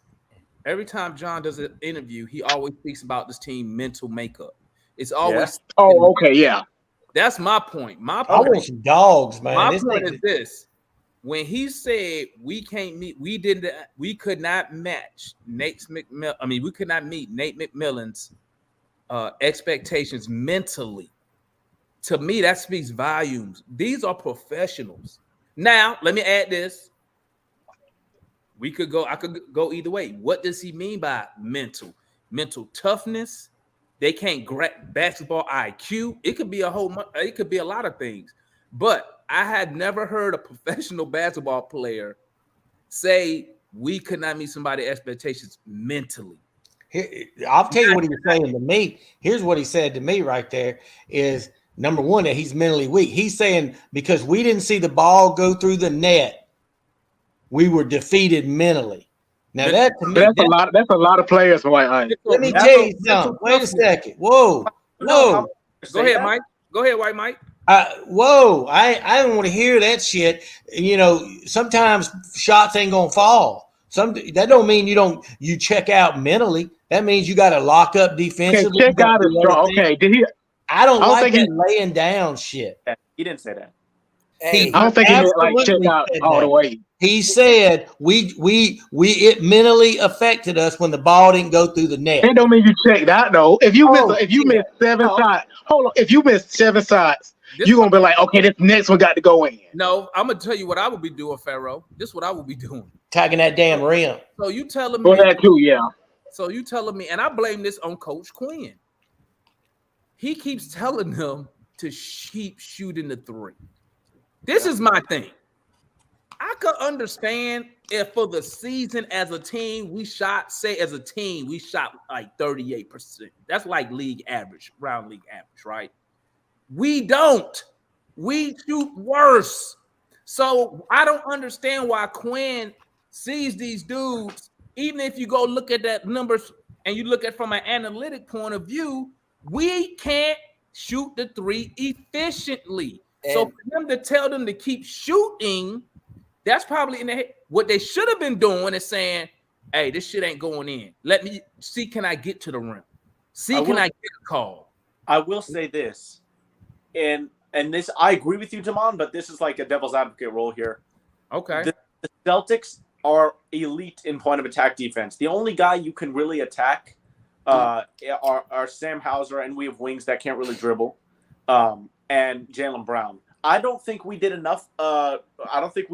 Attacking and going to the paint on Jaylen Brown personally for the first game, in my opinion. He's their worst point of attack defender. Like he's similar to DeJounte, right? Like we thought he'd be a good on-ball defender. He's not really. Jaylen Brown's like that. And I think that while we shot probably too many threes for your liking, I think today's NBA, you have to get those threes up no matter what. That's the only thing. This is a devil advocate. It's not what I think, but I think that matching the Celtics, we need more than anything in this series. My key, I know I didn't make a video or anything, but my key in this series is our points in the paint, because we do that better than the Celtics, and our points at the free throw line, because we do that better than the Celtics too, needs to offset their 3-point shooting. That's not going to work. If that doesn't happen, I'm going to tell you another reason that ain't going to work. We don't win. You just hired Mike Gray. You got one person who attacked the basket and get to the free throw line consistently. I know that's the smallest player on the team. Enough. I know it's Trey, but he does enough to offset the Celtics at the line. Tell Murray to do it. Ever. That's what I'm saying. All of them need to do it. Why don't he do it? I've been saying I Murray agree with you, the damn man. basket, please. I've been saying that. And it's not just Murray, man. It's the whole outside of Trey Young, man. It's really the whole. Yeah, everybody except Trey needs to do it. I'm gonna tell you one reason. I'm gonna tell you one reason they quit doing it. Robert Williams was throwing that shit in the stands. That's one reason. Yeah. Williams was throwing that shit. But the thing, for sure. One key stat that you can look at to try and see, like, did this team have an underrated shooting night, or like a variance of a shooting night that's just goes so far off from their average, is the possession battle. We won the possession battle more in the offense than not. I'm not saying the only reason we lost this game because we shot bad, but more often than not, the team that wins the possession battle. And I think that when you have guys like Trey and DeJounte and Bogey, who's been doing a great job facilitating off that bench when he's with DJ, I think when you got guys like that, we didn't do a good enough job attacking their weak defenders in the paint. Like against Boston, you can't attack everybody like you can with the Heat. Hero, Strus, Duncan Robinson, guys that literally can't stay in front of you. Against the Celtics, we were so afraid of Rob Williams, and granted, he's a great player, but pull his stats up, Damon. We need to go to the paint, because that is the only way. Because like Damon said, we can't shoot. So if we're going to keep shooting these threes, which I do think we need to do, by the way, I still think we need to shoot them. But if we're not going to make them, we need to get to the paint more and make a conscious effort to win that battle, because that's the only way we're going to offset their 3-point scoring with our best option on offense. And Mikey, man, I want to piggyback off of that, man. When we watched the Hogs, I don't know if y'all went back and rewatched the game, but when I went back and rewatched it, I noticed that offensively we were spreading out too much. We had like it was times like, and I think Damon, you had mentioned it. Clint Capela was standing at the 3-point line like he a knockdown shooter or something like that.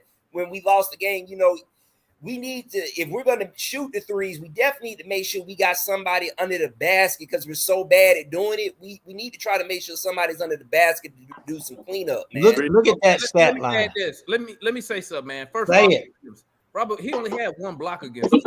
Say the whole stat line. So what? Yeah, but he was good. It's not just about blocks. We were scared to attack the paint.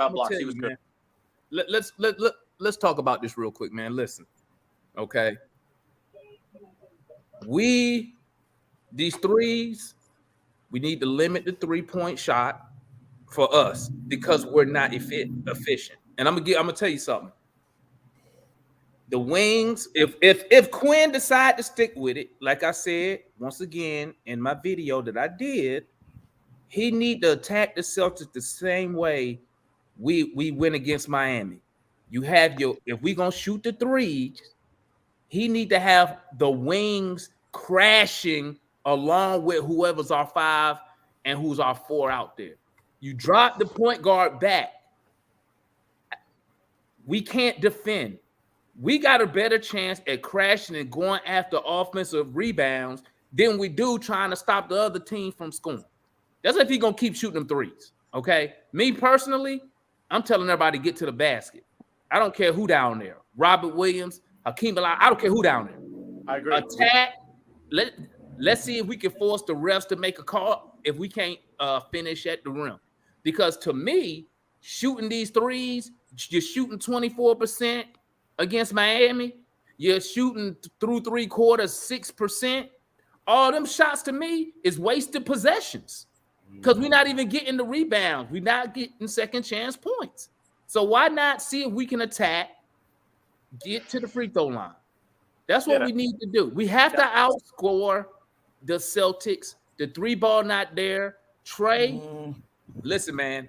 I love Trey Young, man. Okay. But if I'm Quinn, I'm thinking about maybe cutting in some of his minutes if he wants to try to say if the game get a little tight, if he want to try to up the defense. Why he not running Aaron Holiday out there? He a better defender. No. Let me finish. You may lose a little bit of playmaking. You ain't losing no scoring because Trey not giving us nothing. Point blank period. Let's keep it a buck. Go ahead, Mikey. I think. Listen, I didn't say start him now. I didn't say start him. Yeah. What's your thoughts? And then Matt, what's your thoughts after Mikey? Remember. Matt, go ahead.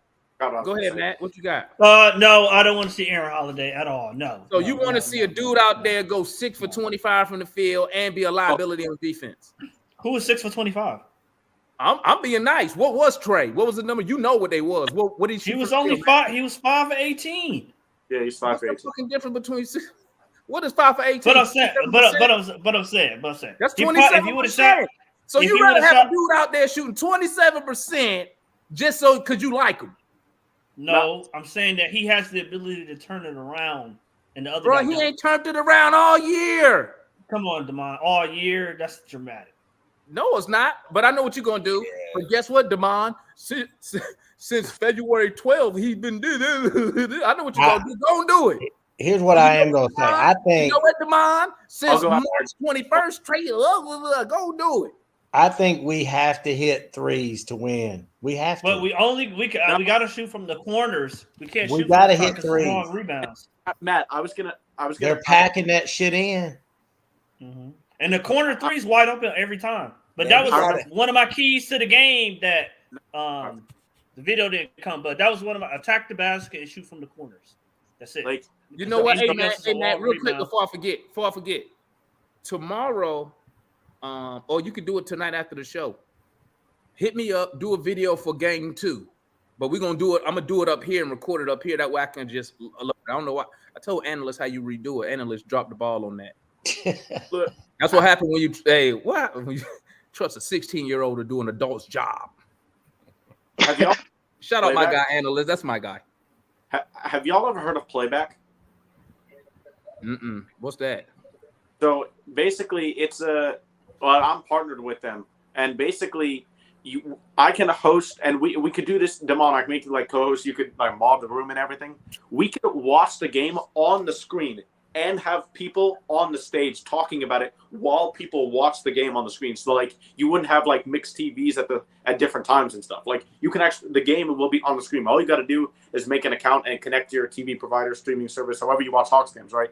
And we could watch the game live at the same time, all of us in the room.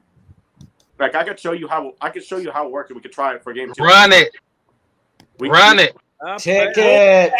I'll be able to teach black people. Hey, Gerald, man, I got a real question for you, man. I really would like to see Onyeka start at the 5, man. What you think about that, man? Yes, sir. Just for the Celtics game, man. Gerald gonna say no. Hell no, you don't. Bro, put it like this. Y'all know what I say. Every time Onyeka Okongwu has the chance of being the featured center, he never lives up to the opportunity. No, that's not correct, Gerald. He's good in what his current role is, off the bench.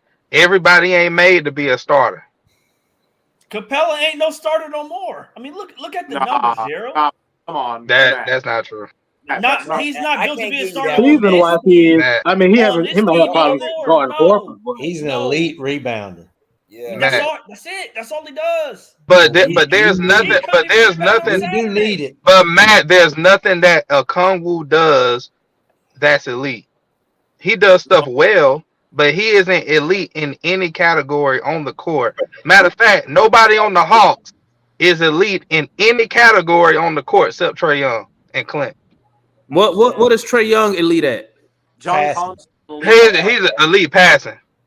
And John So we Collins. paid $200 million for him to pass the ball. I'm just saying. I'm just putting in perspective. Yeah, you did. You paid $200 million for somebody passing the damn ball. You telling me, huh? Is that what you just told me? We paid the guy $200 million to pass the ball. That's what he told you.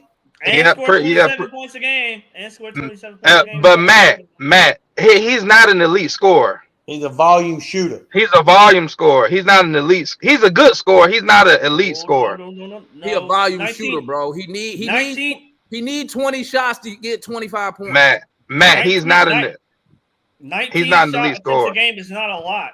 Zach LaVine is higher. A lot of dudes higher than that. Matt. When we they can take more shots because they shoot at a higher percentage, so we don't mind them shooting the ball more. And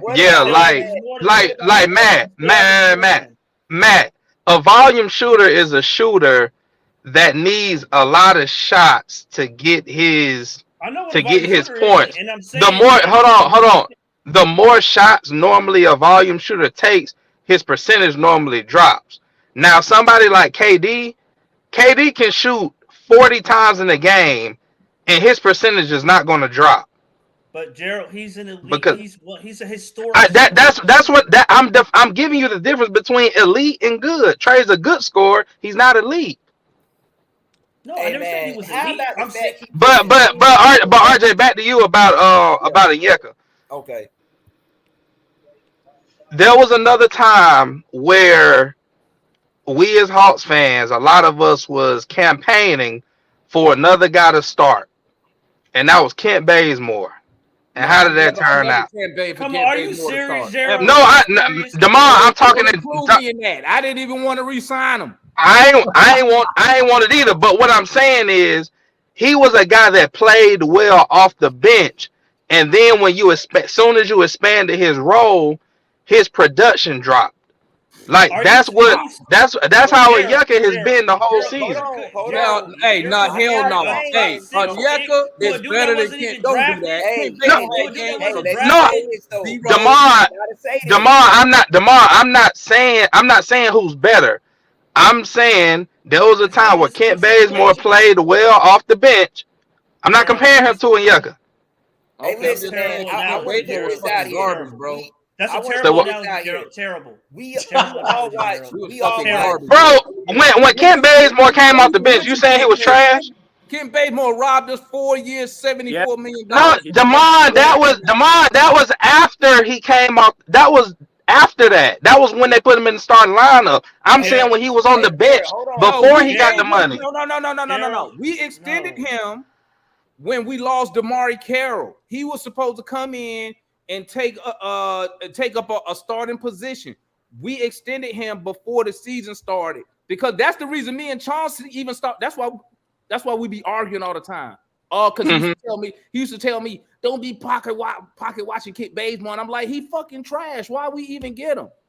Well, there was one season.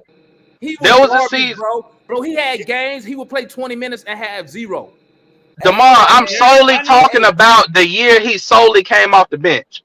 I'm not talking about when he started. Bro, you gave me a flash. Gerald, I'm not talking. Y'all got to listen to me. I'm not talking about when he started. Okay. On, man. When we threw, and you kind of made my point, Demar. When we threw him in the starting lineup, his production was nowhere near what it was when he came off the bench full time. Hey, listen, man, that's all well and good about the Kent Bazemore thing, but this is what I'm saying, bro.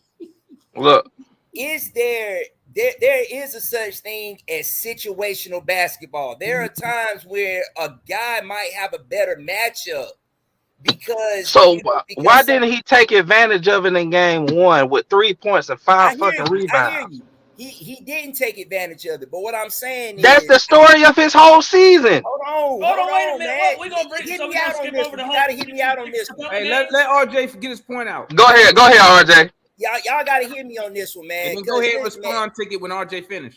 Playing sports and watching sports, man. All of this ties into it, man. Sometimes, especially in basketball, there's always situational basketball where certain guys match up better against certain players. It's just a fact. Certain guys do match up better against certain players. The only thing I'm saying is to help us contain Al Horford, we needed someone who can guard on the perimeter. Clint Capela historically has not been good guarding on the perimeter. I think he hasn't been good. I'm not saying he's terrible, but he hasn't been good. He hasn't been good with guarding on the perimeter. So what I'm saying is, Onyeka has shown the ability that he's a better defender guarding on the perimeter against a guy that plays the 5. All I'm saying is if we could utilize that skill, maybe that can help us defensively, at least slow down Al Horford. How many points did Al Horford score in game 1? I don't know. I would have to look that. No, somebody look it up because RJ's argument he just made the argument as if Al Horford went off. Hold on, Joe. No, what he's saying is this. This is what he's saying, Ticket.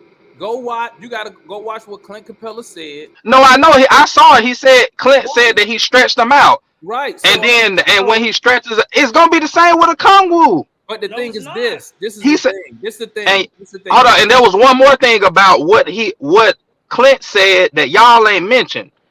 He did say that he was getting stretched out, but he also said Al Horford will have 0 3-point attempts. Because his point is what he was saying was he was basically saying Al Horford does what he has to do to win. He plays his role. So he's saying Al Horford goes out there. He don't have to show you. I gotta be quiet. He don't have to shoot the 3, but since he shoots it at a high percentage, you have to send somebody out there to account for him. He don't even have to shoot it. But guess what? You're not gonna give him nothing wide open. So Clint said, so now I got to go out there, and Clint is not good at getting out there and having to get. Clint don't have to get out there. Let me finish. Okay. Let me finish. Now, how do you combat that? What I said was this: you go small, right? If you go small and you put JC, and I said don't even talk position. This positionless basketball. You go small, JC, a Kongwu, and 3 other dudes, right? Now you give up rim protection, you give up rebounding, but you can see it might improve the perimeter defending because you got people out there who can move their feet a little faster. Okay. Now, if the guard get penetration, it's all for nothing, right? Hey. It's all for nothing if the guard get penetration. Hey man, that ass train is funny as hell. At least test it out. Some of y'all problem is this, man. Some of y'all stuck on players. Yeah, I don't man. listen. I don't care. I don't have a problem with what I don't have a I wouldn't have a problem with it if it's twofold. Number one, Number one, his last performance, I don't feel like he earned the matchup. And then number two, if Al Horford is going to stand in the corner no matter who's guarding him, there really ain't no difference in a Kongwu and Clint guard because neither one of them gonna be in the paint. And if Al Horford shoots 1 or 2 3-pointers, that ain't gonna be the difference in the game. Well, it's not just about that. It's just really about having that. Now, if Horford was more of a one-on-one player and he could kind of boogie his way from the perimeter to the paint, I would get what y'all saying. But he ain't doing nothing but spot up shooting. Hey, family. Hey, I'm about to hop off here, man. Okay. Because I got to clean up a little bit. My wife coming home. And I'm trying to get in them draws tonight. You feel me? But, Lord have mercy. That boy crazy. So let me clean the house. Do y'all want to keep going? Because I'll just leave it up. And y'all well, you know, I just got on. So me and Art, we can. Y'all want to keep going? I'll leave it up. I gotta roll. Yeah, leave it up. In theory, I get what y'all saying. At least have. Salute to the chat. Salute to everybody on the panel. Hey, don't forget tomorrow. We talk Hawks. Watch along. Y'all come tap in. We had hella fun last time, man. If you ain't tapping in, you're missing out. And so the game started at what time? We on NBA TV, so that's good. So we got something on our side. The game start, whatever time the game start, we gonna go live 15 minutes prior, so we can talk a little trash and whatnot. Y'all know how we did it. White Mike, RJ, y'all know how we did it. Those who tapped in. So y'all make sure y'all tap in with us, man. I'm up out of here, man. Y'all salute. Let me bring Mike on before I get up out of here. Booyah. I'll catch up with y'all, family. Peace. Hey, y'all hit me up on Twitter when ticket Matt. When y'all hit me up on Twitter when it get to 2 hours or whenever y'all finish. You don't I got you. Yeah. So RJ. Yeah. In theory, I understand what you're saying. Have Capela matched up, I guess, with Robert Williams, and have Onyeka matched up with Horford. Right. I do understand that. However, number one, Onyeka gets in foul trouble. He gets 2 fouls in the first 3 minutes. Then what? The game plan gone to shit. Cause now you back the way you started. I agree with that, man. Number two, if they running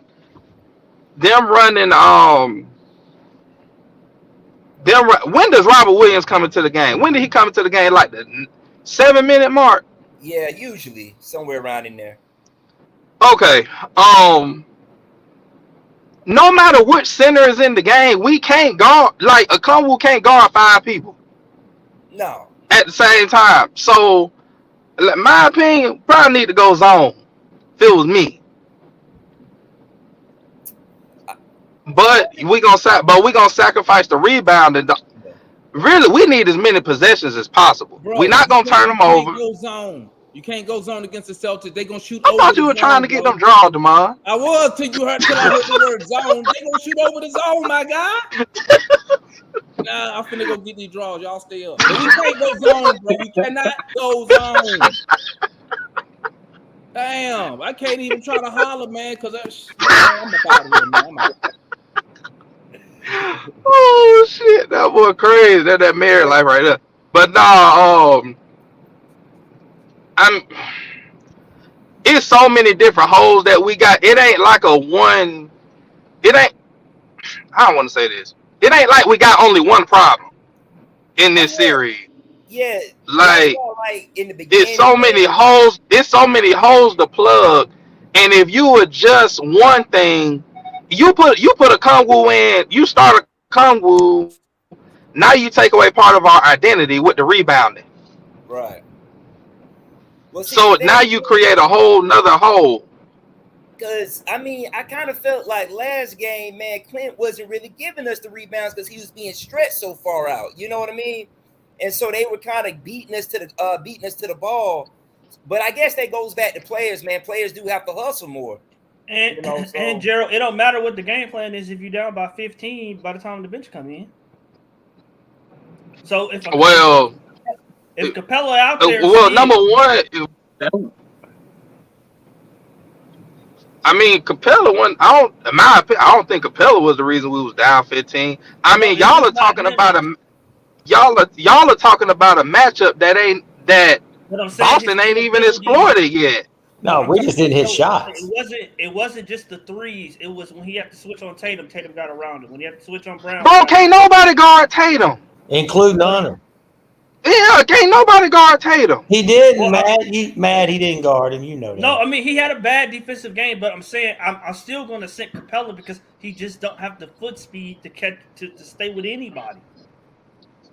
So I'm not gonna say he don't got the foot speed to stay with. I'm not gonna say he in this matchup, Gerald. In this matchup, it's just a bad matchup for him. It happens. You just can't. I think that if you take Capela with Capela in the game, we bigger than Boston. Without Capela, we are. They'll do to us what we did to Miami on the board. Because Gerald, you would agree Clint's only skill is his rebounding, right? Hey man. Yeah, that's it. Yeah, that's it. That's his thing. Yeah. So my next question would be, man, and this is for everybody in the chat. And I know this might sound kind of crazy. How the hell we gonna stop Derek White? Because man, he looked damn near unstoppable when he played the Hawks, man. And then that's another thing that's a problem with us is because when the bigs have to recover in certain situations, Now you may not be in as a good position to get those rebounds on defense when you get a miss. But if the backcourt keep getting broken down, like it's not like they not giving no resistance at all.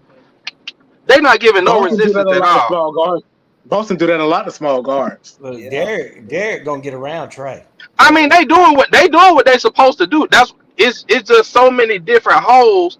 It's not like it's almost like no matter what we do adjustment wise, it's like we robbing Peter to pay Paul. But If that makes sense to y'all. Man, what about the small lineup with Clint in it then instead of Young? If you take Clint out, you might as well damn put John at damn center. No, at least okay. No, but I know the reason why I'm saying that at least if we give John some touches, he can make Al Horford work on the other side of the court. If y'all worried about Al Horford so much, how you know he ain't gonna kick that shit out of bounds like he did last game? Well, he got better hands than Hunter, even with a deformed finger.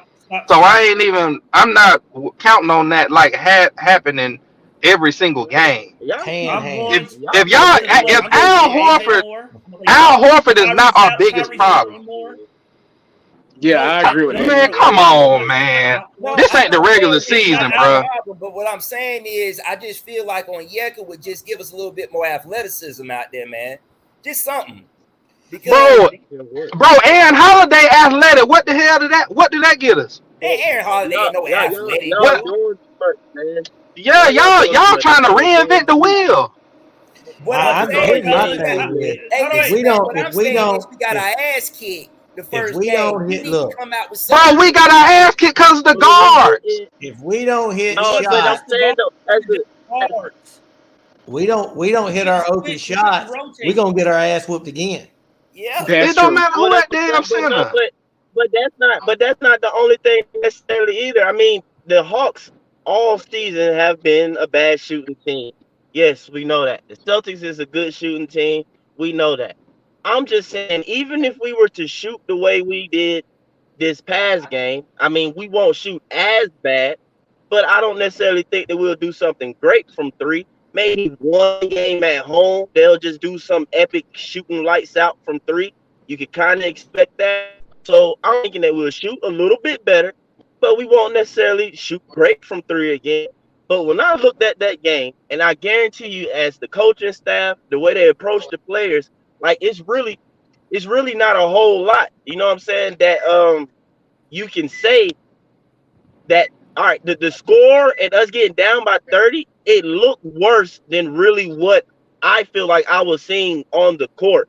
I feel like things are a little bit, it's some more simple adjustments or whatever that you guys are like I said, you're panicking a bit, because literally it's countless of times that literally if our guys communicate, open their mouth and talk, certain things would have been completely different. It just really would have been. What? It really would have been. Well, hell, it's game. Like what? Like what? Like what? Okay, I'll tell you. He's talking about chemistry, man. He's talking about chemistry. We've had a lot of games this year. We ain't talking yet. Well, yeah, they ain't talk, but maybe they got to be okay. I mean, that can be an expectation that might not come.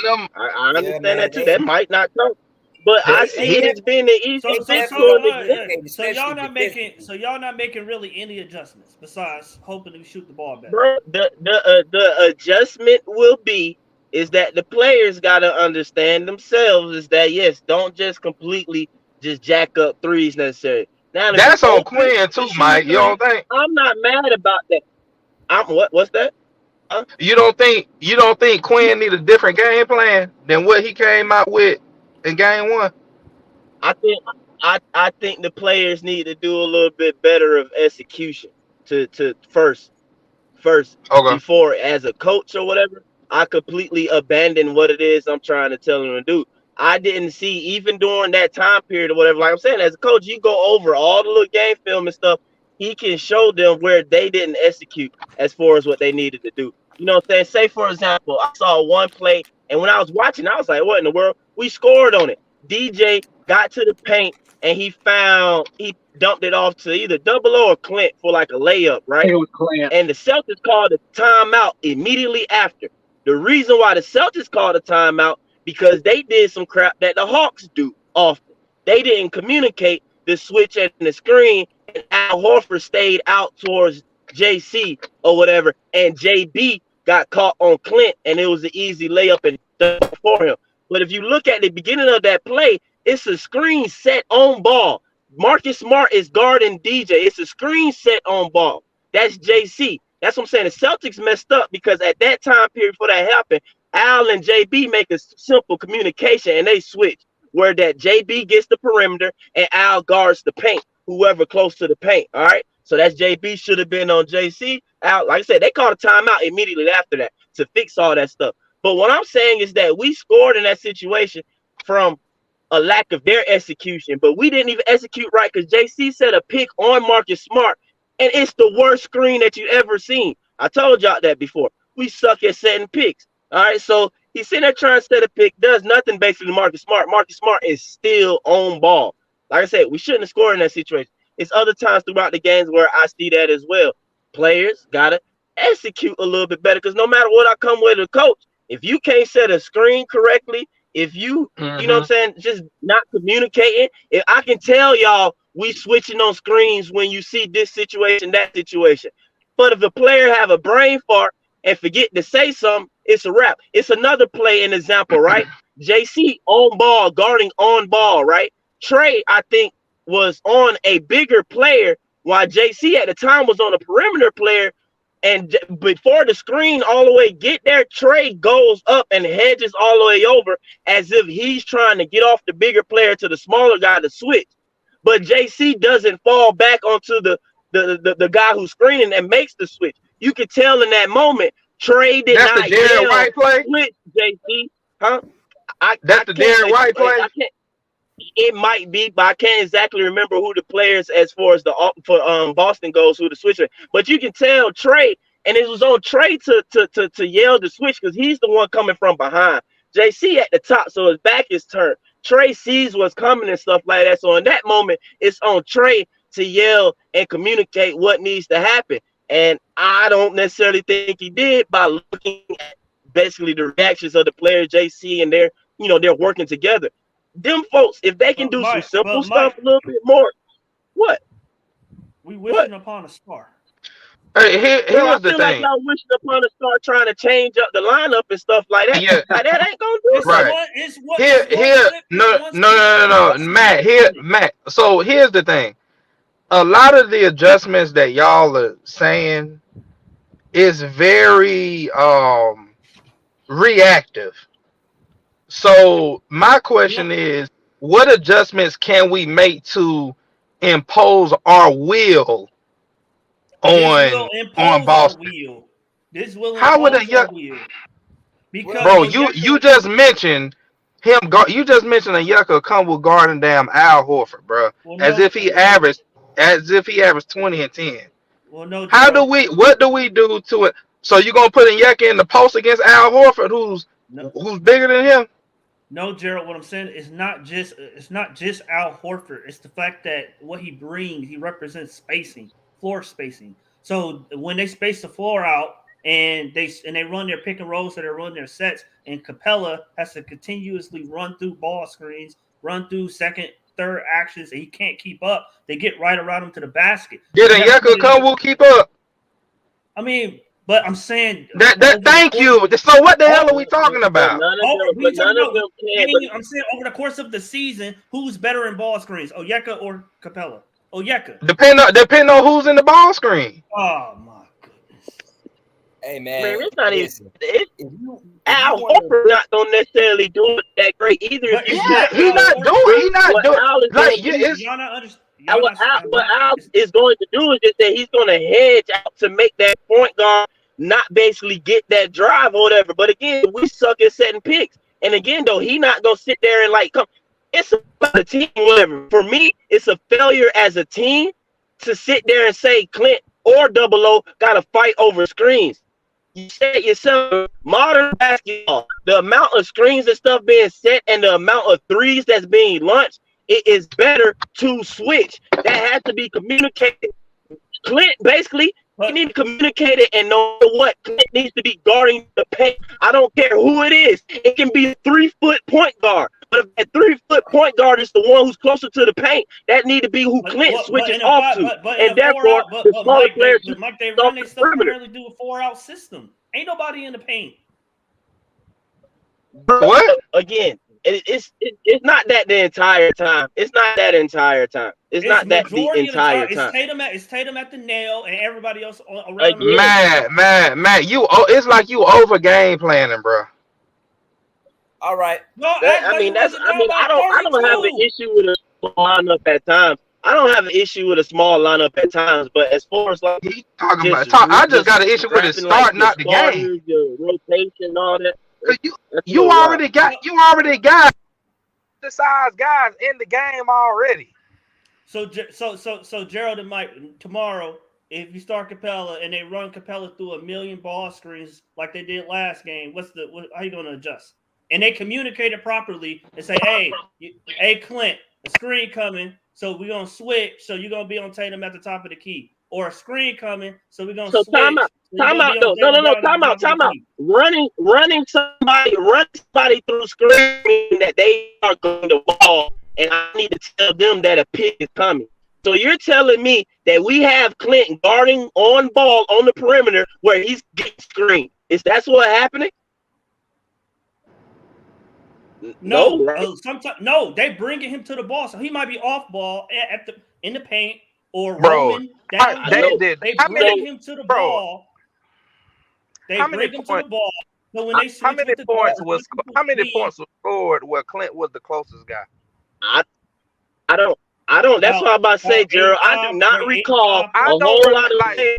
I do not recall a whole lot of plays where you let Clint get attacked downhill and they scoring easy, like layup after layup. Like literally, he's on now. I know what you're talking about. Allen's supposed to go protect the screen, huh? They wasn't driving to the basket; they were shooting. Okay, they're shooting. So when I'm talking about the 0-0 and Clint Capela thing, what I'm talking about is putting players on the court who can defend the 3-point line a little bit better. That's all I'm saying. But if Clint's man is not shooting, what do you lose? But listen, man. You know good and well if you leave Al Horford open, he'll take that shot, and 9 times out of 10, he'll probably make that shot. How many did he shoot? I can't remember how many. He shot like 3. How many did he make? White Mike, you on mute. You on mute, Mike. You on mute, Mike.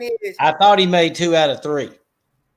So what I'm saying is, man, the three ball really killed us, right? The 3 ball really killed us. Yeah, at the end. At the point guard position, they ain't really nothing you can do about that. But Marcus Smart is not really a threat as far as the 3-point number wise, though. RJ, they did wide shot than they normally do. I couldn't hear you, Mike. It went out. My bad. I said numbers wise, Boston shot less, and if I'm mistaken, wasn't this what it was is that it was just so much better than us, especially for the first half. And you know, man, I don't know. We literally hit 1 3. That was one of the biggest things that I was talking about in the beginning of the show. I was like, man, our biggest issue was the fact we missed so many wide open shots as a team. I'm not just putting it on Trey. I'm not just putting on Dre or John. As a team, we need to figure, and I don't know if they can, because y'all already in the playoffs. You pretty much are what you are. You can't win a basketball game when you're wide open and you're missing threes. Don't take besides that though, RJ. No, I'm just saying you're right, but also too though, guys. Let's sit here and be real and think about it. Okay, you know Jaylen Brown going into the series. You know Jaylen Brown gonna do something. You know Jason Tatum gonna do something offensively. You know Marcus Smart gonna get some defensive plays, probably get up under some players' skins. You know that, right? You know Horford gonna show up. You know what I'm saying? He ain't really impact the game like that, but he hit a couple timely threes. You can expect that. What we cannot afford and we let happen is Derek White. And bro just had a field day attacking Trey. Yeah. That's what I'm saying. Some stuff it's not that big of a. You shaking your head, but Derek White didn't have a field day. Derek White didn't score all his points on Trey. He maybe scored 8 of them on Trey. A lot of those were threes. A lot of those were balls that he attacked in space because John Collins or Capela could not guard him in space. When they got caught on the screen, Boston religiously does this to small guards. Matt, you like to other people though. But the reason why JC and Clint, the reason why is that, bro, it was only 8 times he was able to stay in the picture. That's what it is. That's the reason why he literally went over Trey 8 times because it was only that time where Trey was staying in the picture. So he pulled up the stat, Mike. So Derek White scored 10 of his points, 10 of his 25 points on Trey. To get the numbers, though, bro, it's the reason why we started to make a comeback in a sense when Trey says, I think. Yeah, he breaking up. He went out. Yeah. He scored 10 of his points on Trey. 10 out of his 25. So yes, he did score on them, but this whole thing, he scored all his points on them, and they abused them. But I'll say this, man. I'm not saying that. I'm saying but you won't Clint out the game. the Celtics do this to all the small guards, not just Trey. Right. What he say? I didn't hear Gerald. I don't know, but hey, listen, man. He said you killing Clint, but won't say anything about Trey. But Trey has to be Mr. Evil. He has to be in the game. Hey, listen, man. As a Hawks fan, and we all Hawks fans, I'm not expecting Trey to give me anything on defense. If I get something out of him on defense, hey, that's a bonus. But I tell you what, I cannot have from Trey Young. I cannot have him missing wide open threes. I can't have him turning the ball over. I can't have him only scoring 16 points. We can't afford Trey Young to do that. That's one thing we cannot afford for him to do. I agree with that. So, and granted, Derek White went off. However many points he scored on Trey Young is whatever.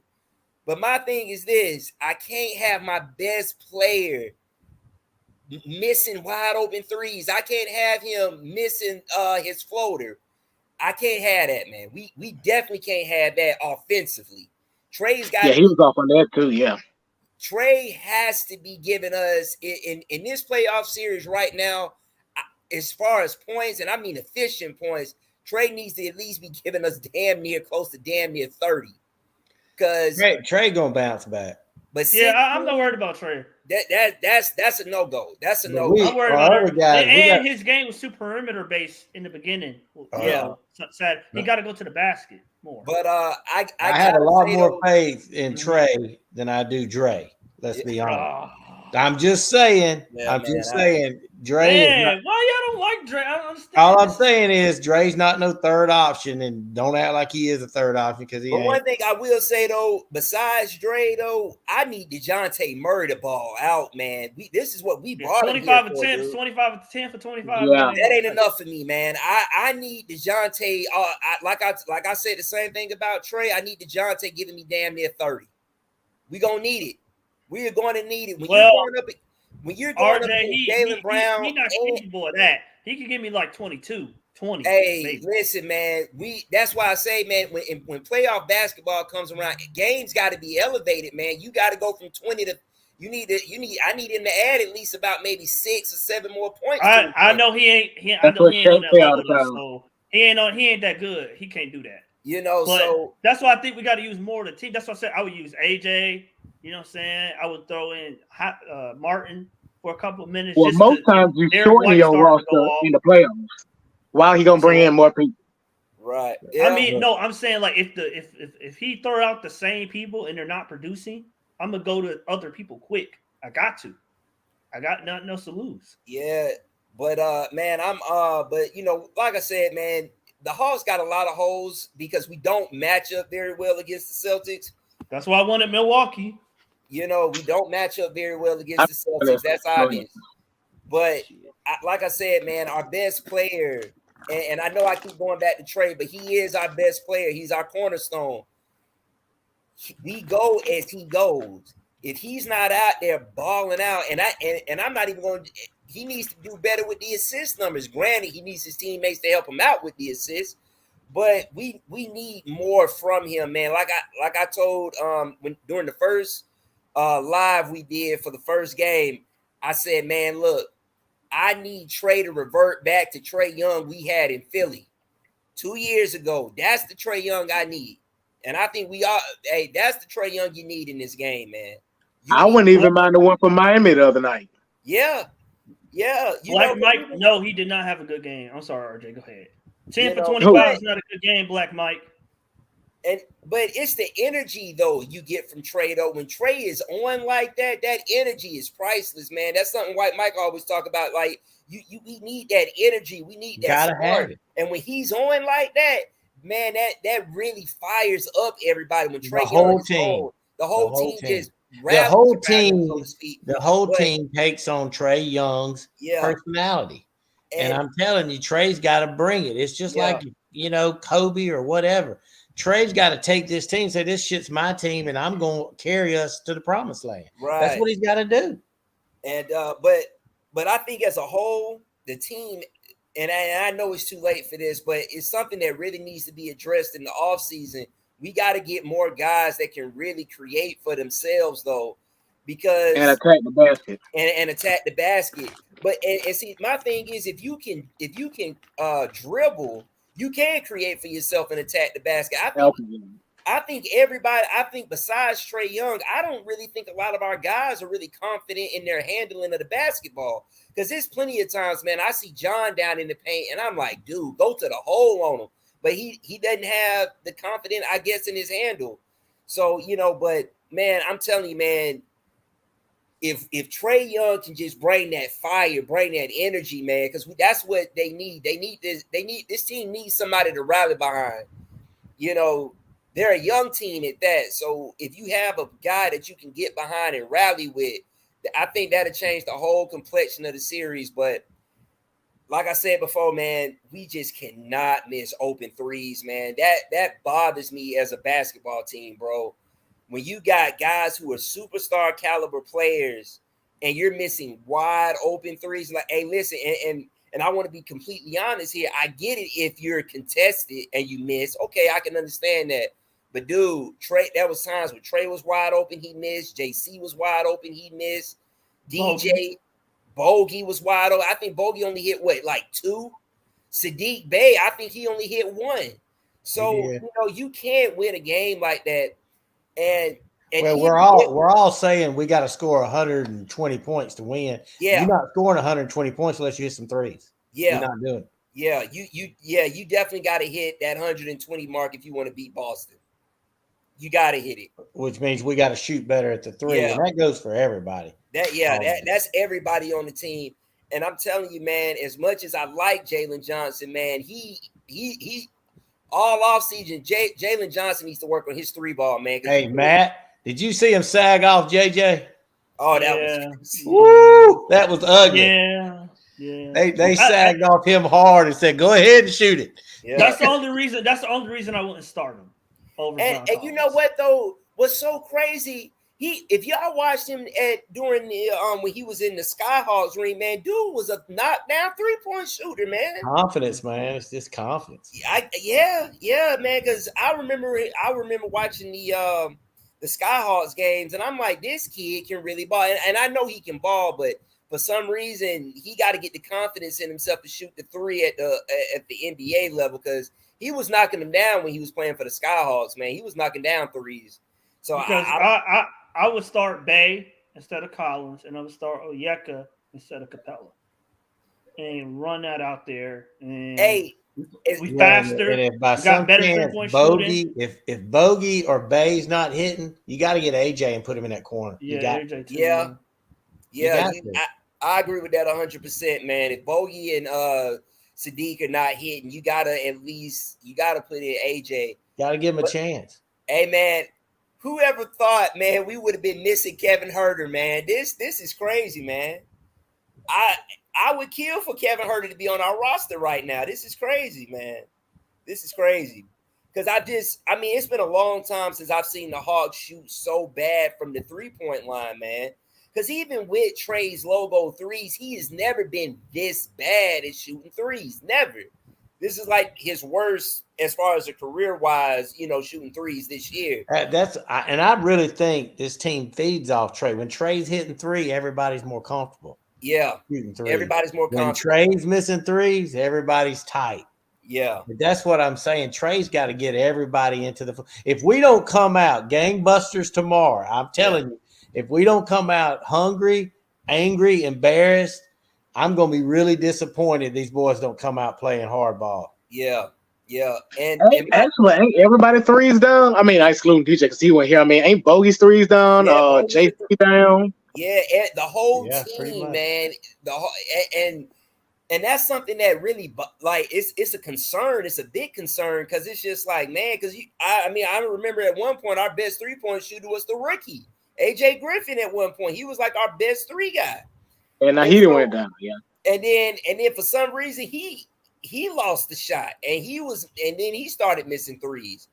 So I don't know how we can fix it, but you're absolutely right though. They're more talented than we are, right? I think the biggest thing is we got to out-hustle these guys, man. We got to out-hustle them. We got to work harder. We got to want it more because get them in foul trouble. Yeah, but you saw it towards the end of the game, right? Towards the end of the game, we started to make a roll, and I'm sitting here like, damn, are we about to catch some magic right now? But obviously, that didn't happen. But what I'm saying is I believe the team can score with Boston. We just got to knock them down, man. We got to knock them down. I don't think we can shoot at a high enough clip to, like, their bad game for us is like a pretty good game, shooting wise. So I don't think we can keep up with them. To me, if we run it, it has to be to the basket. Otherwise, slow that shit down to limit their possessions. So everybody can't eat because they thrive off of a team concept, not necessarily just Tatum and Brown. So if you can limit their possessions, everybody can't score. After this season, though, God willing, I hope it ends with a championship. That's just me. But after this season, man, I really think this team really needs to work on some team chemistry, man. As far as the communication part of it, because guys are too quiet on defense. Now, offensively, we communicate real well offensively, but defensively, man, it's quiet. Look, I ain't never known a coach to come in, and I'm, Quinn's first year is next year. I've never known a coach that came in and kept the same team. Some of these guys are going. Oh, yeah. I mean, some of these guys are moving. Quinn's going to bring some Quinn people in. And he's going to do that. Now, I don't know who it is. I got a list I could give him, but he ain't going to listen to me. But I'm just saying, there ain't no way this same team's coming back next year. There ain't no way. No. There ain't no way. Mm-hmm. I definitely think our 4 is going to be different. I definitely believe that 4 is going to be different, so. But, hey, man. Hey, guys, man, I'm going to holler at y'all, man. It's been cool. I'm going to be on here during the game time, man, so y'all take it easy. All right, bro. All right. Well, Matt, what you think? What we got to do to win this thing? Come out, kick them in the throat, and then step on it. Like, we got to attack the rim. Like I said, only shoot from the corners. And defensively, you got to, do something to disrupt they flow. Trap them or blitz the ball handler, play them 94 feet. Now, you got to do something to disrupt them because they play with such – they didn't in the second half, but in the first half, they played with such discipline and consistency. You know what I'm saying? You got to do something to disrupt their flow. So if you got the ball and you wide open, if you got the ball and you wide open on the wing, what do you do? What you want them to do?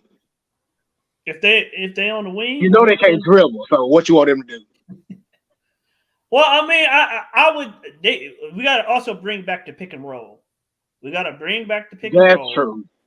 We gotta, and it just can't be obviously just the pick and roll by itself. You got to run other concepts into the pick and roll, but you got to bring back the pick and roll. Run it more heavily. this is where I'm looking at Quinn. Quinn has to create sets going to the basket like he did in Miami. That high-low set that he did, that they ran like 5 times. He got to create sets to going towards the basket, even if you put him in space like they did with Kawhi last night. You put him in space and ISO, but he's still going towards the basket. So everything we got to have like 70, 80 points in the paint. Well, I agree with you. I just don't know. I think if you start going that much into the paint, that's when they're going to play Robert Williams. Yeah, and then that's when I'm kicking out for the corner threes. And that's when you got to hit them. You're right. But, I mean, if I'm Boston and you're pounding me inside, I'm bringing a shot blocker in, and Robert Williams is good at it. Yeah, he grabbed. He grabbed JJ shit in the air. I was damn. I was like, what? No, I'm in Tuscaloosa. I used to watch A&M come here and play. Man, that boy's a man. I was like, this is unbelievable. Like, I ain't never seen nobody do that because JJ can jump, but I'm like, damn. Yeah, that's the only thing I see. They were sagging off of us because we wasn't hitting the three. Mm-hmm. But then they started guarding the three when Robert would come in because he held the back. He had the boards and he was cleaning everything up. So that's the problem. I see everybody says attack the pass, attack the basket, but when Robert comes in there, it ain't that damn easy. Yeah, that's true. That's true. Not with that boy. But that's what you gotta move. You gotta pass the ball around. You gotta move the ball and then attack the rim at angles. You know what I'm saying? So, but that's what I said with Quinn. I don't know what his game plan. Nobody really asked him what his game plan was or what he was trying to do Saturday. I really don't know what it was. I even rewatched it. I don't know what they were trying to do, but it wasn't. It didn't come close. I think Clint's handcuffed with what he's got. He obviously can't do what he wants. He doesn't have his personnel, so I think he's trying to do what he thinks Atlanta does best, and unfortunately, we're just not shooting like we used to shoot for whatever reason. Trey, Dre, all of them. I expected to get better shooting out of DeJounte. I know he was never known to be a shooter, but he's got a good-looking shot. I just don't understand why he doesn't make more threes. But none of them are really shooting this year, and I think he's scrambling to try to figure out a plan that's going to work until he gets his people in here that he knows what he can do. But I just think there's only so much he can do right now. I think it'll look next game though, because they can't shoot that bad again. They just can't. Yeah, that's true. If they do, it's gonna be over quick. And we gotta all remember, we forgetting the fable of the Hawks. We won last game. I mean, game before this one on Saturday, so we was bound to lose. We was bound to lose on Saturday, so we probably bound to win tomorrow. Well, I do believe we're going to come out and play hard. I mean, it ain't like it's our first time in the playoffs. We know what it's like to be in a series and in a playoffs.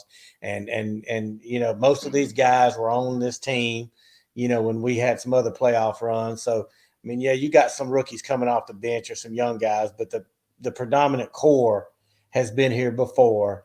And I'll be stunned if they don't come out. And I'm not saying we're going to win the game, but I think it's going to be a damn close game this time. I don't see us just getting punked out. I agree with that. I don't see and something that Quinn did.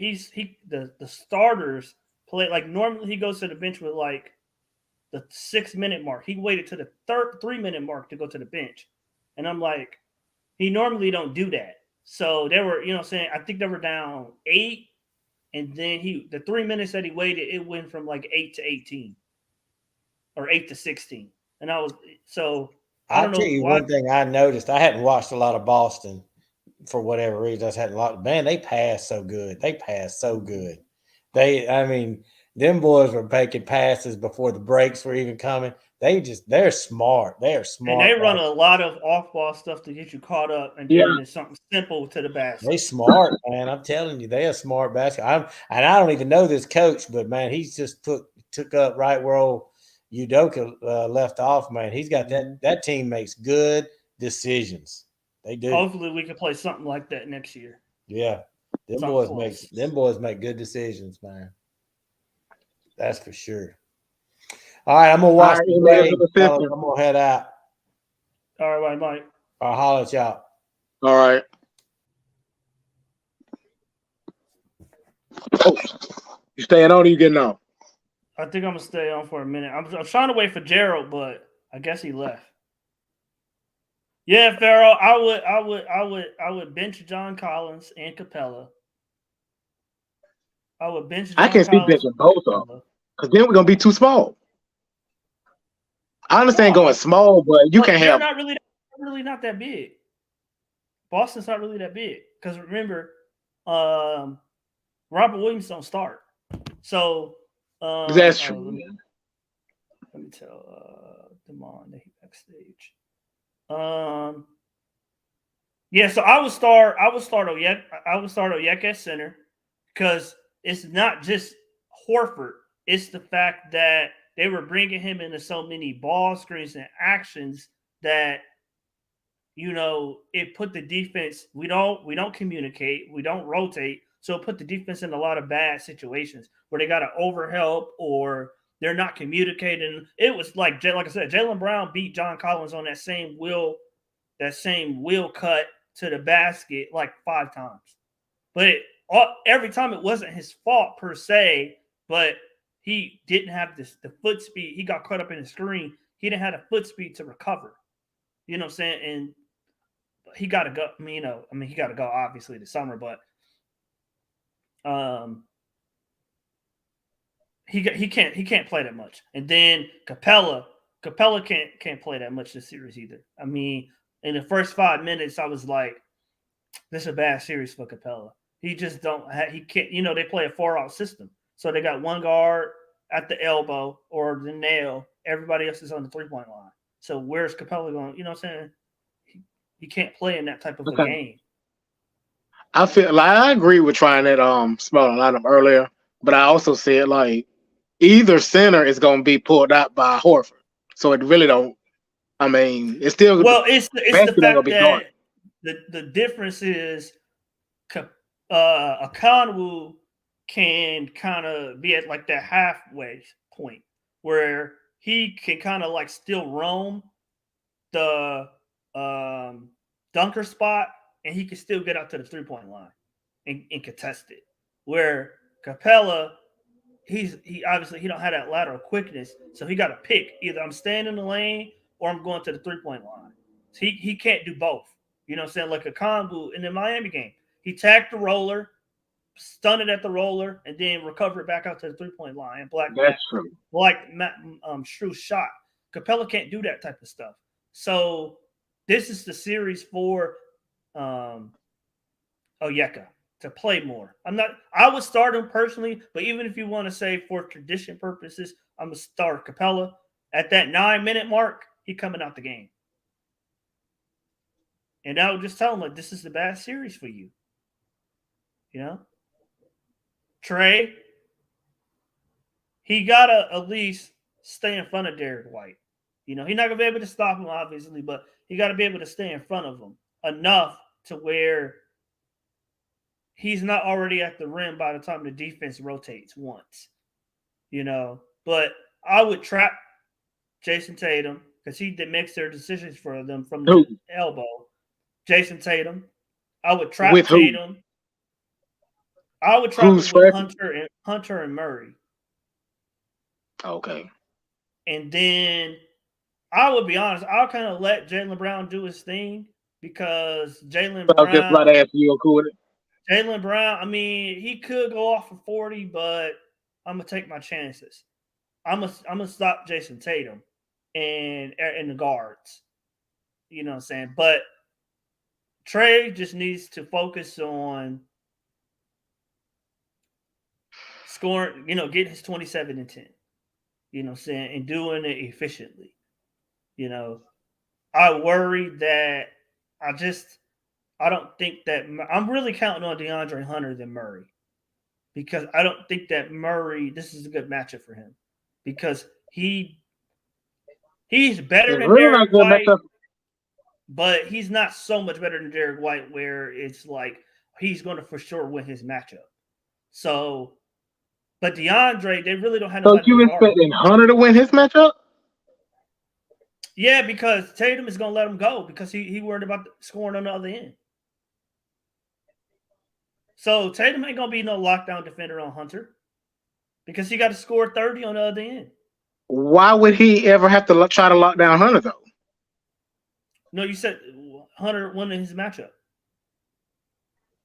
Okay, offensively or defensively. Why? Okay, because he's not stopping Tatum. But why would Tatum have to waste energy? He can slow Tatum down. Remember, Tatum scored under his season average Saturday. I think he had 24 points, 25 points, 26 maybe. That's under that's under his league average. What's the season average? I think it's 31 or 30. So for all the flack that Hunter gets, he held Tatum under his average. And to me, that's all I do. I guess I can give him that.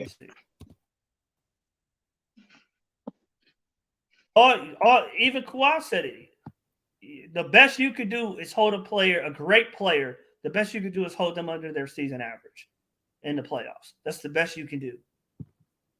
Well, that's what any elite scorer. You ain't never gonna just shut somebody down. Yeah, so I don't know what people expect from from Hunter, but better defense and more scoring and better ball handling. Maybe hit threes. I know the dream. You want to keep going? He had 25. And he averages 30 for the season. So he held him under his point average. So I mean, that's good defense. So anytime you like Kawhi Leonard. I mean, realistically, that's only 2 shots, but I'll give him that. No, I'm just saying. Kawhi Leonard wasn't trying to shut down Kevin Durant last night. He was just trying to keep him under his average. That's what good. Now, I love Kawhi, but part of that was Kevin didn't even shoot in the third quarter. But Bishop, you can't say that. You can't hold the comeback in high regard in one breath and then in the next say Tatum's points didn't matter because they was up by a lot. So either the comeback was valuable and it meant something for momentum, or you squashing that and saying that Celtics just let up 100% because they were up by 30. You know what I'm saying? It's buying. It can be both, because if you don't take advantage of it, then it really don't matter. So if they let up, you still got to go out and execute. No, I mean, that's true. That's true. I mean, to be honest, I think some people are taking that comeback a little too strongly, but I'll give them credit for it. But I do think, it's like, do we really get the same discipline and execution and creativity on offense that they displayed in the first half and the second half? No. They took a lot of undisciplined shots. They took a lot of quick shots. They went a lot of ISO. So, I mean, yes, our defense didn't improve, but, make no mistake, Boston was not at their A game in the second half. I agree with that. So, but yeah, I mean, DeAndre got to play better for sure, but everybody got to play better. I felt the whole team was better Saturday. Especially at the beginning. They let it get out of hand too quick. Yeah, he did. And I felt good after that first TV timeout. I'm like, all right, we're right there. Boston looked a little, unsure of themselves. But then we kept missing, and then they kept, running their offense, and Tatum hitting step back threes, Jaylen Brown, hitting John Collins with, wide receiver cuts to the basket. And I'm like, my God, it's by the time you look up, it's like 20. I mean, that's what I was saying before the series started. I watched Boston all year because I watched the whole NBA, but I like Jaylen Brown in particular. So I watched Boston all year, and they score in bunches, and you got to be able to hold on. They do go through some lows, but most of the time they score in bunches. They go on huge runs, 22-6, 24-4, 22-6. 32-8. They go on huge. They score in avalanches, and most teams that's when they lose. They can't keep up. So that's why I was saying you got to limit their possession. So everybody can't eat. That's what I would do. I would limit their possessions. Run a lot of what the Clippers did last night. Run a lot of sets. Went to the basket. But that's what we don't do well. We're not great at half court game. Well, that's what I'm saying with Quinn. I want Quinn to design some stuff going towards the basket. Design some stuff to get Hunter his spots in the mid post, in the mid range. Get Murray his touches in the mid post, in the mid range. Get Trey going off curls to the basket so he can throw up that floater. So, I know Quinn is limited, but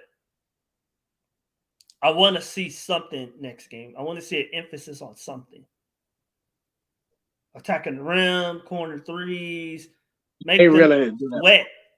Make Boston sweat a little bit. Make Mazzulla, make an adjustment. Because he was just out there like... He had an off night Saturday, real. He was out there. Mazzulla was out there like he was at the barbecue.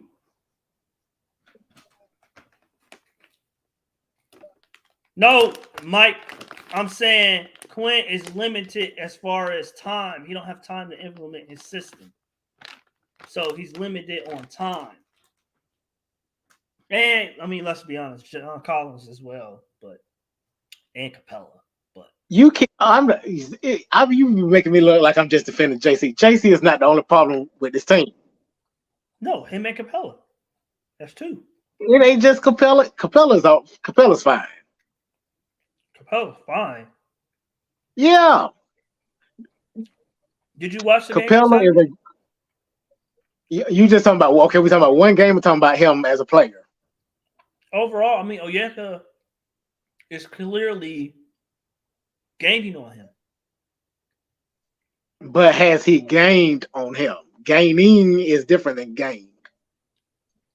I think here's a word for you. I think he has supplanted. No, not quite yet. I just can't see it yet. What I know what's his name bring up the rebounding, but like I said before, he spends an enormous for a big man, an enormous amount of time on the perimeter. It's expected that he's not a great rebounder on the defensive end. Okay, so if we're not that great, he's a very good offensive rebounder. So that shows he can do it. If the perimeter defense was better, he wouldn't have to be on the perimeter as much. He would rebound better. We don't shoot well. We need the rebounds. But if he's on the perimeter, would you rather the dude score or there be a rebound opportunity? Who is the center? No, in general, yeah. Would you rather the center be in the paint or there be a rebound opopportunity? For this team, I would rather him be in the paint getting rebounds because we don't shoot well. I'm being funny because if there's no missed shots, there's no rebounds to get. No, Onyeka's a very good offensive rebounder. No, Onyeka's a very good offensive rebounder. His problem is defensive rebounding. That's his problem. He averages like 4 defensive rebounds a game. Offensively, he averaged like 6 or something. He's a very good offensive rebounder. He's just not a good defensive rebounder. But that's because, like I said, he spends, as the ratio is probably like 2-3 to 1. He spends a lot of time on the perimeter, a lot. More than I would say a lot of centers in the league. So you feel like Onyeka was just the number 1 starter. He just going to dominate the center position next year. Yeah, I think so. I think he's the center of the future. Just like what he can, just on defense alone, the switchability he has, the ability that he has to contain the ball without. He fouls so much sometimes with his hands, but the ability to control the ball with moving his feet. I wouldn't even think about that. How you gonna be the starter if he can't stay in the game? What do you mean? Onyeka, how you gonna be the starter if he getting pulled out in 3-4 minutes because he got 3-4 fouls? Not 4, but you know. His fouls have come down. I won't call him foul prone anymore. I think that's come down dramatically since last year. And me personally, I think that comes with reps. I think he got to play. A lot of that is he's anticipating them going up so he can block the shot because he's a. You think come down since last year? Or are you counting this season last year and this postseason is a new year? Because he still was fouling a lot this season. No, I thought he was bad at the beginning, but I thought as the season progressed, he fouled less and less because he learned that because of his wingspan, he has a 7'2" wingspan. Because of his wingspan and his length, he don't have to press up on the guy and play him that tight to block the shot. He can back up and still affect the shot. He's very good at blocking, but like Capela, he's not that great at blocking shots. And on top of that, I'd rather you stop a dude from getting to the rim than blocking it at the rim. Onyeka stop guys from getting to the rim. Well, that's kind of a tomato thing, then. Onyeka, I think not only is he ready, he's more conducive to how we want to play. We want to play fast. We want to shoot a lot of threes. We want to play up and down. You know what I'm saying? He can outlet the ball well. He makes quick decisions in from the highs post. So he plays, his style of play is more emblematic of where we're trying to go. As far as Capela, it's more, yesteryear. It's more back in the day. So we got a transition. It's a transition of power era. But it's not like it's only okay. It's Embiid, Joker, Cat. What other centers are out here just offensive minded? And it's not so much the offense, although he's a way better scorer than Capela, just as far as one-on-one ability. But it's more about the defense. It's more because the game is played through the pick and roll and spread offenses. So Capela doesn't have the quickness, the lateral quickness to keep up. So it's not even his offense why I'm ready to move on. It's his defense. And the fact that the game is played on the perimeter, that he can't, as they say, he's passe. He's. I think you can work with it.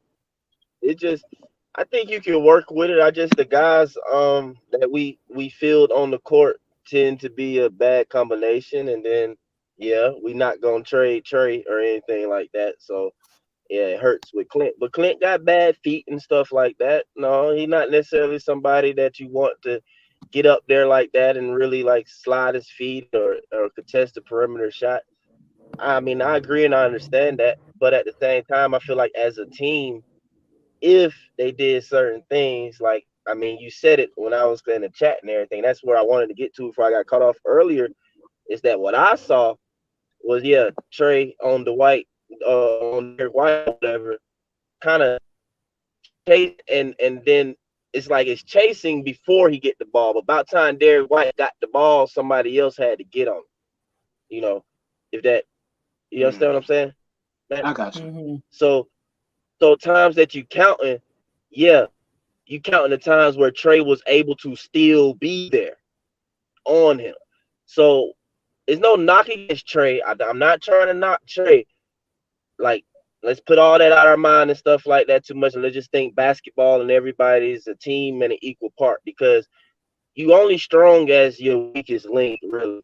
The smart team is going to attack the weakest link offensively. I mean, that's what we should do. That's what we were trying to do when you seen Trey turning down certain screens. we were trying to get, well, you named him, the white boy, was it Hauser or whatever? We were trying to get him onto ball so Trey can attack or something like that. But Boston wasn't too much just going for it. They kept switching as they need to. But it just causes a breakdown when just that one person and the main being at the top of the key, point of attack, the same times when you got on DJ about it in past. And yes, DJ will. So I don't necessarily think that his single. I don't think he necessarily singled out that, but Trey has definitely been singled out to be involved in all the action. And Derek White so you think? So you saying? So you think Boston? Real quick though, Matt. I think the adjustment that Quinn should make and should have is probably move Trey to Marcus Smart. Marcus Smart, and I would probably roll my dice a little bit more with that. Smart can offensively go off on Trey, but he's physically talking physics-wise, not as tall. Derek White is an extreme advantage over Trey. So those few times when Trey was actually able to be on Derek White, he wasn't. He jumped, but he ain't really contesting Derek White. Derek White was getting clean looks still all day, any day. So maybe that needs to be DJ. On top of that, can more stay with their times Clint or JC have to take over, step up, or switch. Trey might be communicating it though, but he got to communicate switch. Cause I mean, shoot, he behind the play in a sense, or switch is an advantage. Like, bro, he about to get the ball, and and I want to discuss something else and see if you talk about something else that Trey need to do. I talked about it many times though, but I want you to say what you were about to say. Get it? What you was gonna say? What Boston need to what? Oh, I was saying you saying that Boston was running their sets to get Trey in ISO situations or take advantage of Trey. I didn't see that. Not necessarily to get him in ISO situations. It's not like the obvious ISO, and Derek White not necessarily a ball stopper per se. It's like he's gonna make his moves and score, shoot the ball, go to the basket. He's gonna pass it. Like Derek White is I'll define as a basic basketball player, meaning that he's he's playing correctly and smart. And then knowing his history as a basketball player, that's basically how he got to where he is. I mean, you're not finna be doing too much all that extra stuff and everything like that. I mean, he never been at a point to be able to lean on that anyway, too. Like Jake, he gonna get that. Okay, so with it, I'm gonna do it. White. Now, on the fact that trades might be delaying a little bit, he just get there. On top of you just getting there, Derek White already uncaught it and going to the basket on the dribble, or he uncaught it and he already raising up, to shoot it. Like he telling you out. But I feel like, yes, every team is not the obvious attack, but who Trey is guarding, they're not just sitting. Remember last season or whatever? I feel like last season we were able to more often hide Trey, quote unquote, on other people, and a lot of times he'll just be standing there, And you said like that's not what people do against us anymore. Who he's guarding is not only necessarily setting the screen, but they're going to get the ball. They're moving. So that leads into what I was saying, that like I feel like Trey got to take to the next level because he is trying on defense a lot more than he has historically speaking. I give him credit for that. Now, has he still not done it the entire season, every game? No, he's not there yet. But this season, he has tried more under both coaches than he has in the history of Trey Young. He's tried more. It shows in his steals and numbers a little bit too as well. But with that said, I wish DeMond was here. That probably plays into the fact that like Trey is shooting a little worse. You know what I'm saying? Finisher like to point to the numbers that okay, he still shoots pretty great from like the free throw line. But if we compare this year to what the Trey we know, he hasn't been the Trey that we know at the free throw line. He's missed some timely free throws in a sense. Not like super timely per se, or like, okay, you got to make this and we win or make it a tie. that you say he kind of missed a free throw that's like a good 3 possessions before super duper timely play.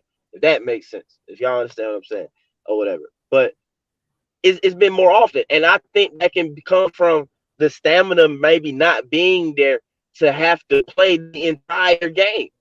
Because again, just him being an NBA pro or whatever, we can say that like everything throughout a whole game. You know what I'm saying? Like, no, he's not doing all the little things. He's not actually giving effort on defense. He's not running back when he turned the ball over. So, okay, he's forced to use energy on defense, and then he's no who we get here. Anybody can say, oh, well, he needs help. And no matter who we get here, Trey is still going to be top of the league in usage rate. So he's going to be used on offense pretty much every single play. I don't care who you get here. Like I said, and then Trey is too great of a playmaker to not have high usage on the offensive end. Like, we need him to have the ball. So I think Trey has to realize going into this summer, regardless what happened in this playoffs, that he's going to have to get in like stupid shape. You know what I'm saying? In like great conditioning where his legs are there. Because the type of threes that Trey like to make and missing free throws late in the game, to me, that's screaming that your legs are there.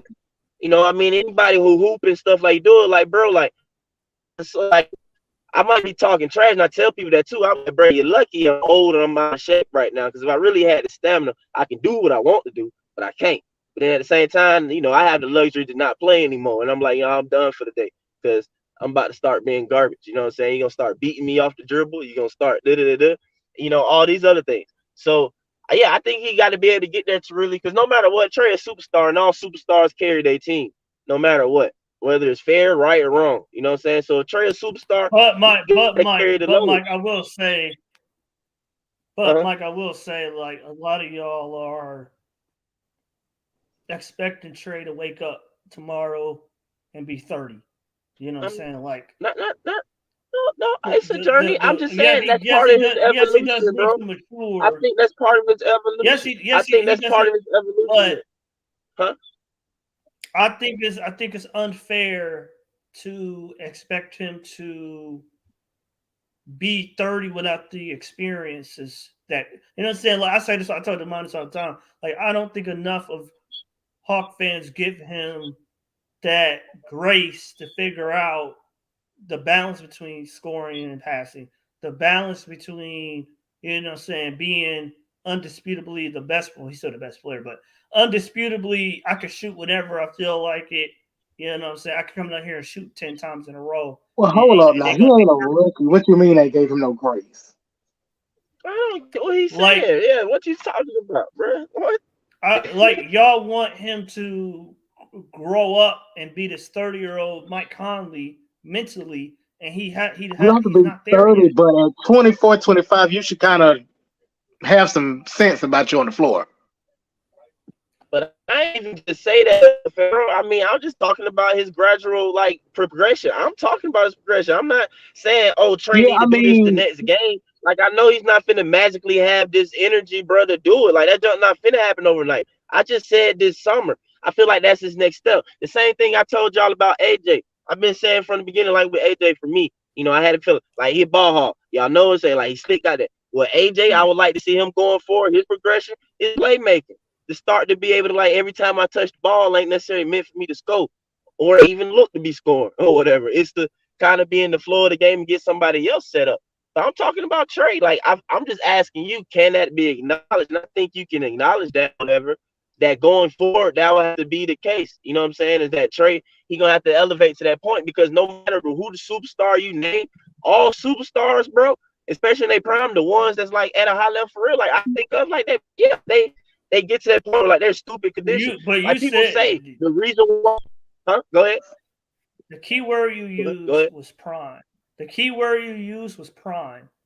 To me, he's 2 years away from his prime. He's entering. So he got 2 years. So I'm about to say entering into it.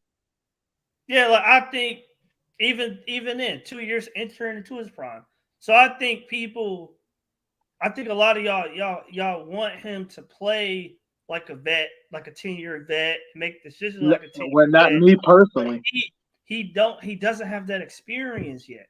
You know what I'm saying? So he needs to still. But at the grow same time, though, Matt, better. was all right.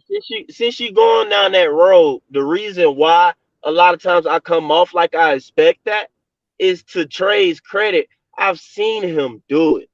I've seen him do it, and I really just be feeling like I'm like Trey, like, bro, do you slick just be deciding not to be this right now? Like, god dang, like you just want to buck. Like I've seen you do it, Trey. I seen you do it, Trey. Like we all seen him do it. You know, that's why a lot of times, that's the same thing with the giving effort on defense part.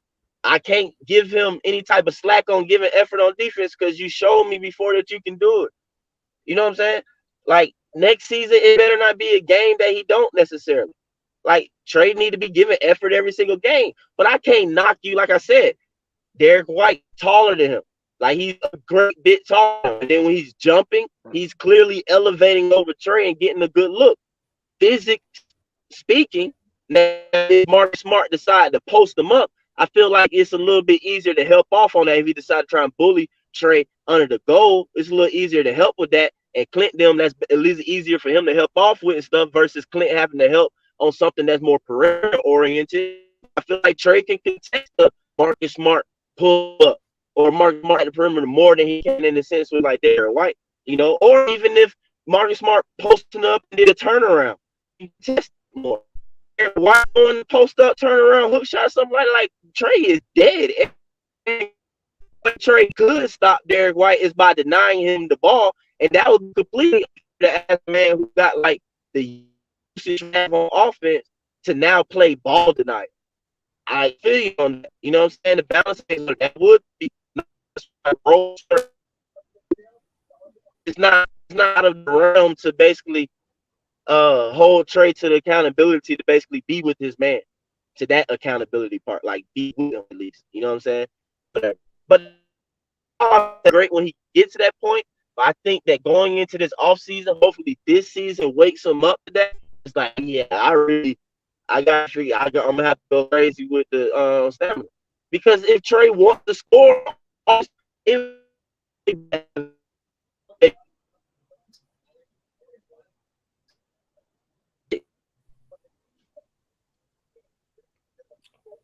I think he cut out at the end. Yeah, I just stopped. I ain't know I could cut out all.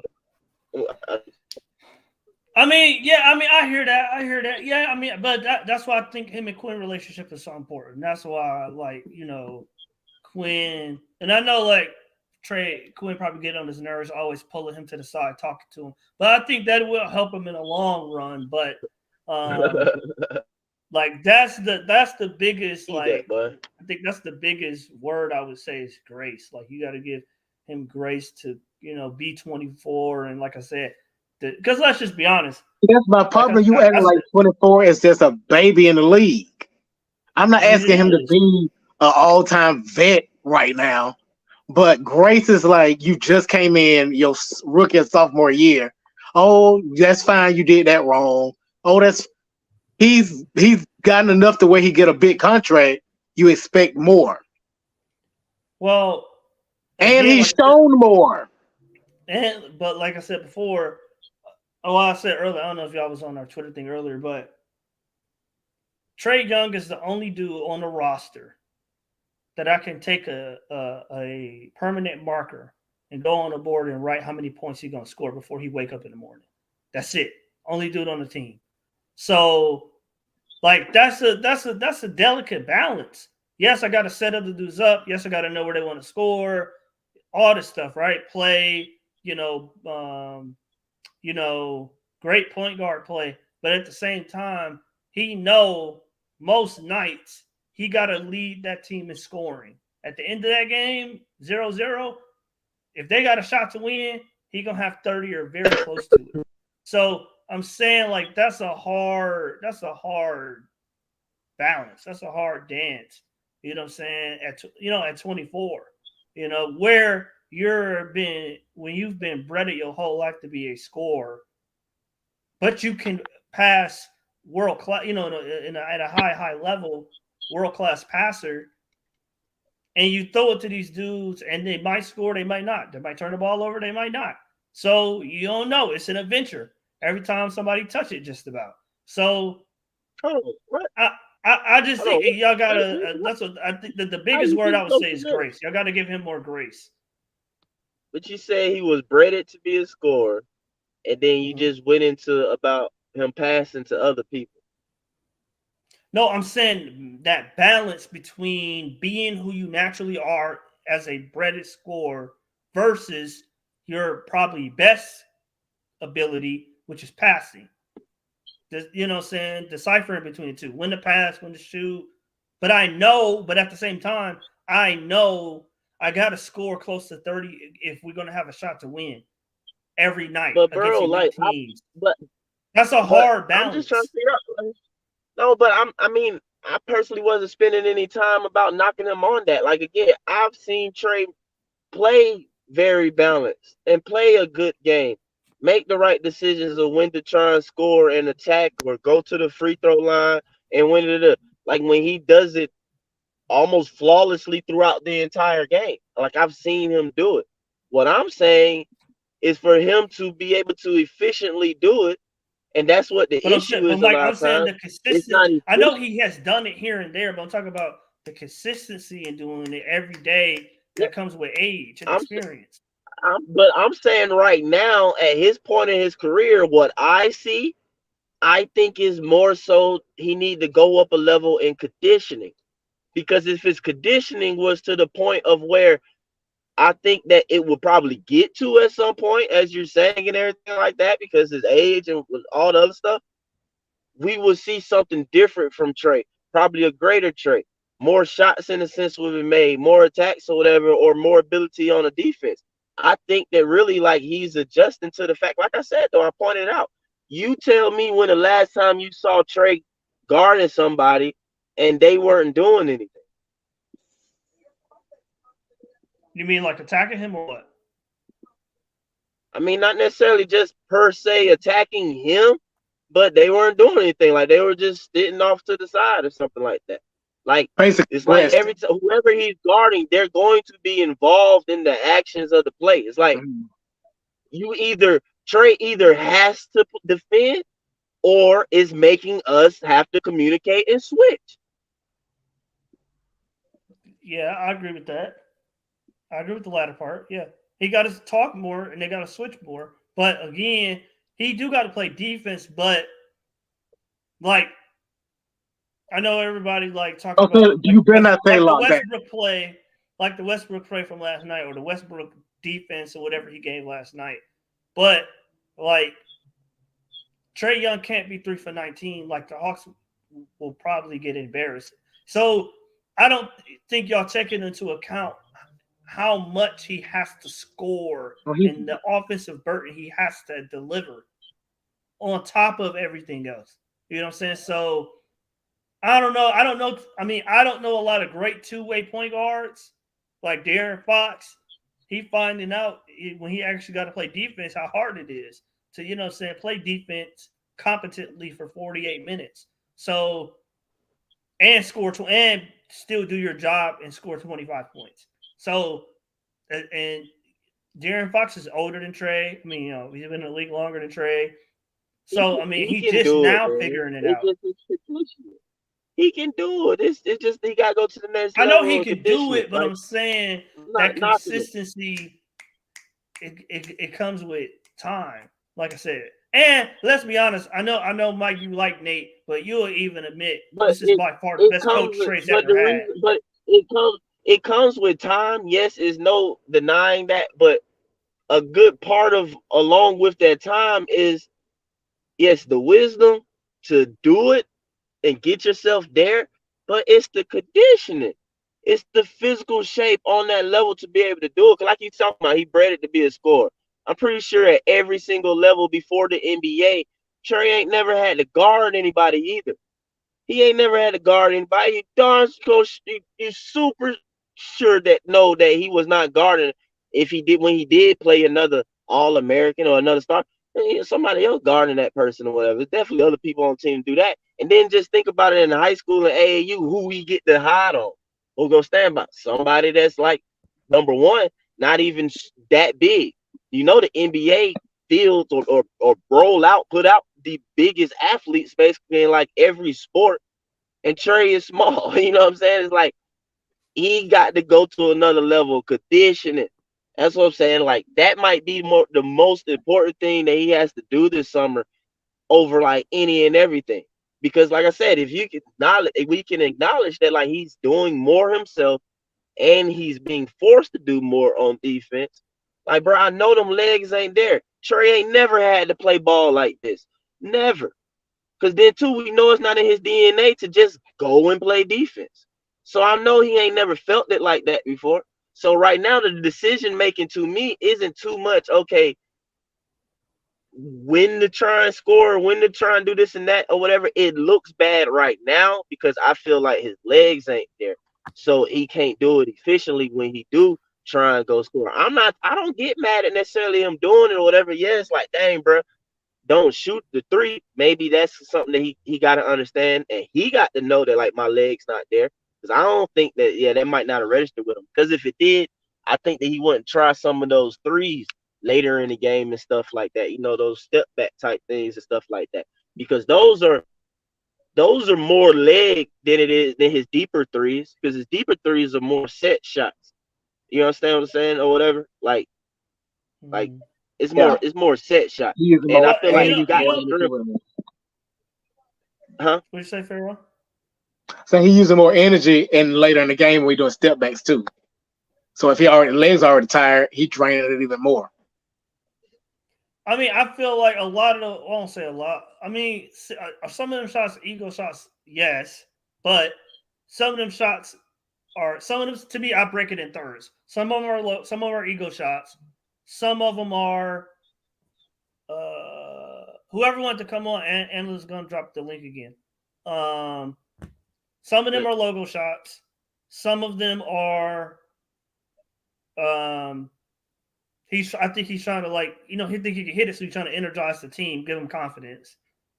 And then the third of the shots, he's been again conditioned to take some of them shots because even when Travis was here, he used to say, I tell Trey that him and Bogey, shoot the ball, like shoot. You know, y'all not taking enough threes.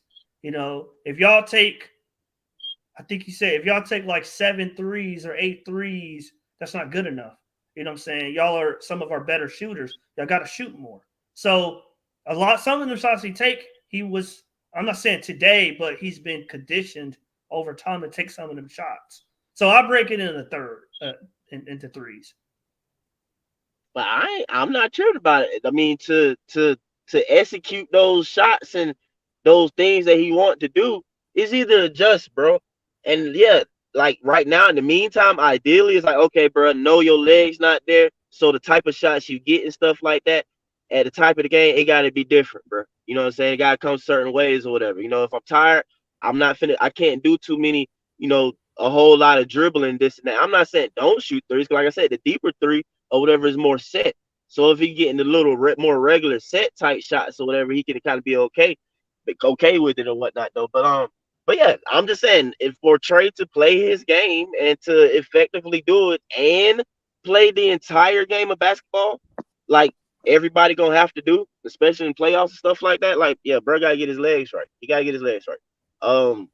He just gotta get his legs right. That's all. Like I said, no knock against him at all, man. I just think that's the next step in Trey Once he Young's get his conditioning, would you have him run off the ball more? I still don't necessarily see that as Trey's game, but I mean, yeah. But even so, though, that's something else too, though. Like, bro, like Reggie Miller, Rip Hamilton, nothing. People always said that too. If I'm sitting here saying that now, bro, like y'all do know the type of conditioning he need to play that way. Like Reggie Miller wasn't no. I get tired from running. Like Reggie Miller pretty much can outrun people. You know what I'm saying? Like he's gonna be running all day. Like, no, you definitely, that's part of his game. You can't run as long as I can run. So that's why I'm gonna just keep doing or whatever, because you're gonna get tired, but I'm gonna be straight. To be able to run and do that, and then you gotta elevate and shoot. That's another thing too. Trey he's not necessarily a jump shooter. You feel me? Yeah. Like I see that, right? Like when he do shoot, he's not necessarily a jump shooter like that. You know what I'm saying? Or whatever. I agree with that. On the ground. You know?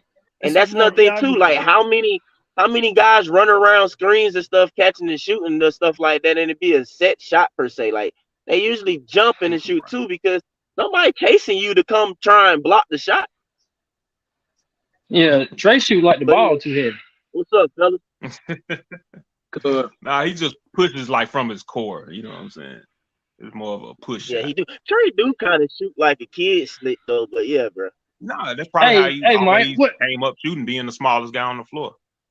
I figured he only would you saying that doing it, I thought it was just because it was the logo ones, but then I noticed it was most of them. Pretty much all of them. You know what I'm saying? Hey, Mike, was you saying that because of like how tired he looked yesterday, or just in general? I would say that in general. I don't necessarily think Trey looks per se tired. I don't know what to say, man. He's sweating a lot, and he looked like he working. But I don't necessarily I've been saying that too. Necessarily on his knees per se, like bent over and like looking like, boy, he just dead. Like you can just tell he dead. No, but I'm just thinking throughout the game, like it have to impact anybody. And like I said, Trey normally don't do crap, bro. Like basketball is a lot. Let's be real. Trey don't play the entire game of basketball. Well, at least he hasn't. Like I said, historically speaking, his career, like he doesn't play the entire game of basketball. You feel me? Like it takes energy to do that. You know you're right. So I was just thinking about it from that standpoint, just because it made me think of what happened in that game, and I was looking at how they just came out flat. But like I was telling somebody, man, I said, man, I knew they were probably gonna have a hard time from the tip to that first pass, because in the tip, you know, I've been kind of talking about lately how Quinn has kind of changed it up to where when Trey get the tip, he automatically give it up to Murray. But he didn't do that in that first game. He just came up the court with the ball. I said, all right, that's kind of different.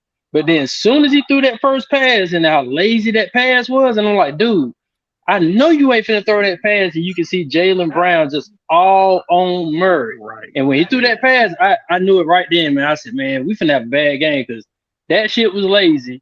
And then the next two times up and down the floor, getting back, we didn't get back. We couldn't cover nobody. I said, man, this game through, bro. But at that point, though, I just kind of sold out the game. Like, unless they pick it up, and we had chances to really stay in the game in the first good bit of that first quarter, but we couldn't hit no shot. We started, and our defense was weak as fuck. And so they were getting to the basket like at will, man. And you can't do nothing about that. Like, it's one thing to be off shooting, but when you just giving them easy layups, and everybody was just giving them easy layups, Hunter Laws, what's it called? Backdoor cuts. Trey can't really body up on White.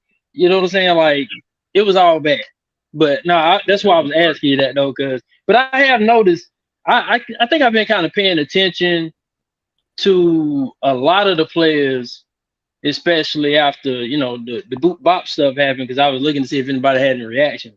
But even before that, like, I'd be noticing, like, man, trying to see if Trey just tired or what, because he like he be out there about to damn die sometimes. Well, I'd be like, man, you got to get him out the game, because he like it's a lot on him running up and down that court. But shit, he be toughing it out. So I don't know. Yeah, I mean, he don't love the game and playing. He is a basketball player now, you know. I give him that. But I'm just saying, like, think about it though, bro. Like, think about it. He had a good steal against Boston. This season is the most you've seen Trey get steals, right? Yeah. Right. Well, that take effort and energy. And like I say, he always gonna have the usage or whatever. I think he gotta evolve in like his condition or whatever, where he can meet that standard. Like, think about all the greats, bro. Ain't no great not probably the best condition on the court. Right. And to your point. Go ahead. No, I was just saying, I mainly notice it when he's having more trouble, like even getting around players, and like even when he's working off of screens and stuff, getting especially coming off that side screen and roll and stuff, even just getting around players and getting to the basket like he normally used to get. Yeah. Like he been fighting around screens a lot better this season, but he had the moments where just don't get around in time, and then unfortunately the guy don't miss it, he'll end up just making it. And so you had them problems. But to that point, Matt was talking about earlier about Grace. It's just understanding, man, with Trey. In my opinion, like I was saying in the comments, like Trey has been playing as the man since high school. Like if you go back and look at them highlights, it's all Trey. You go back and look at Oklahoma, it's all Trey. This is the first time he's been, and for the first 3 or 4 seasons, it's been all Trey. But this is like the first time he's been forced to not be the guy, to trust his teammates, to give up the ball and not be the scorer. But that's what I was trying to say with Matt. Like he ain't got to go home and think about that. Like they trying to get him to stop doing that. And yeah, it was hard for him to kind of trust his players at first, but you seen what these guys can do. Even though Hunter ain't been showing up lately, you seen when Hunter can go off. You seen when Bogey can go off. You seen Jalen Johnson finally getting his chance to be out there on the court and do something. You know what I'm saying? AJ can shoot. John, you know what I'm saying? He got players that he can defer to, even though they may not show up. It's just about him staying on call for his time when he actually needed to be that superstar. Other than that, he ain't got to go out there and score every night. He know that. He just trying to do that sometimes. But like I said, how many dudes on the team? If I pull out the roster, how many dudes I could take a pen and I can write their point average down? You know what I'm saying? You been writing down 15 for the playoffs lately. Hey, but regardless of that, bro, he still got the points that you can count up. The points that you can keep up with, he still got to go do that. And the thing is, Trey can't necessarily do that unless the defense is kind of favoring towards his capabilities, I think. Because you saw that difference when Spoelstra changed up defense in that Miami series. Now I will say in this series and for all year, Trey just been off as well as the team. But in this series, I'll just say it like, looking at it like John said, hell, they ain't really did nothing no different to really trap on Trey or hinder him. He just ain't getting shots. But he just got to get his shit together, just like everybody else. But that, and to the point Matt had made before and stuff, that Eastern Conference run, like I said, against New York and against Philly and some with Milwaukee, like I said, they was mostly in like drop coverage and stuff. Yeah, don't nobody do it no more. With Miami last year and then with Boston this year, the playoffs and stuff, they've been more of a switching defense and stuff. So it's been hard for him to, that's what I said. His numbers are totally different. Mm-hmm. Yeah. It's a different season and different things, but outside of just their own personal hardships on their ethic, or however you want to describe it, whatever the word is, like they just ain't played up to par according to their standards, how they have shown to be able to play like all season. That's why they've been mid. Sometimes you get them hot, sometimes you get them cold.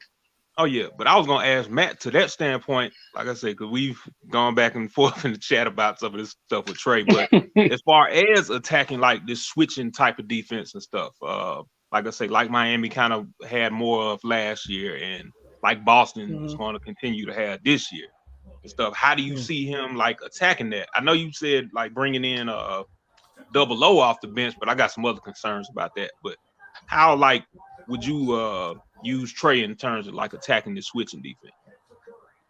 So I would use them primarily home. So I would use them primarily off ball and have them catching the ball going towards the basket on like dribble handoffs, curls, double. See, but all that involved kicking. That's why I keep telling you, man. That involves and screens. we're bad screen setters. I've been said it. When Nate was here, I used to say that, bro. I'm like, bro, a system plays in basketball normally, most likely involves a pick. I mean, it really does. Somewhere on the court, it involves a pick. Now, tell me, like, we suck at setting picks, bro. Like, we really do. I want you to really focus in on our guys setting picks and even count how many times they even make body contact with somebody. Right. That don't even happen. Yeah, they go through the You just see motions. them take a step towards people, so it's like Yeah, they not even getting nobody off yeah. Trey. So it's They like looking like they it slipping like sound all the good, time, but they not even slipping. You know what I'm saying? it sound Right. good, but that junk, bruh, that the execution, bruh, is horrible. Well, I Hell, think as you say all the time, Mike, if you do it once, you could do it again. And they do it in certain scenarios in the games. They do set proper screens. They do no, set Clint Oh proper. yeah, usually they do. sets proper screen. I guess Well, Clint JJ too. Clint does. He JJ been getting well, better. JJ, I'm probably give you JJ. I need to watch him a little more. I'm gonna watch his picks more. Clint, I give it to him probably on ball. But for an example, Boston can do that. Why? Because Hofer is gonna set a solid screen, Solid. and since he got the reputation of setting a solid screen, he actually gets away with moving screens. You know what I'm saying? But Who that, Mike? he can set screens. Hofer, bruh. I'm just saying, Horford. like, he can set better screens than anybody on our team.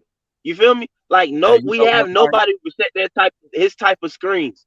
Hey, I'm with you, Mike. Fuck Al Horford. That nigga pissed me off, bro. Oh shit, we still live. Oh shit, I'm over here smoking on live. I thought this was backstage. Oh, shit. Hey, let me end this shit and go backstage, man. God damn, I'm over Hey, here man. smoking. Say, I don't know if anybody in the chat or there's somebody. I mean, folks was still in the chat doing. No, chat's still going, I think. Oh shit. Say you better do like Pharaoh, do like Matt, do like King Phillip. You know what I'm saying? You better hit that cam button. You gotta go cam. Bro, for some, You you know still- why? you 'Cause I'm so used to seeing Bishop. I'm fixing something to backstage. eat.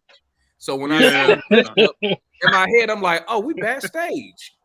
Hey. And then I mean, I be wondering, like, Hey, what I'm the hell looking you at talking about chat, this it backstage, bro? I be like, what a Hey, show I'm it? looking at chat, it say y'all still live. I'm like, what? I look up, I'm like, oh shit, we live. I'm over here doing That boy got the green on camera, cuz.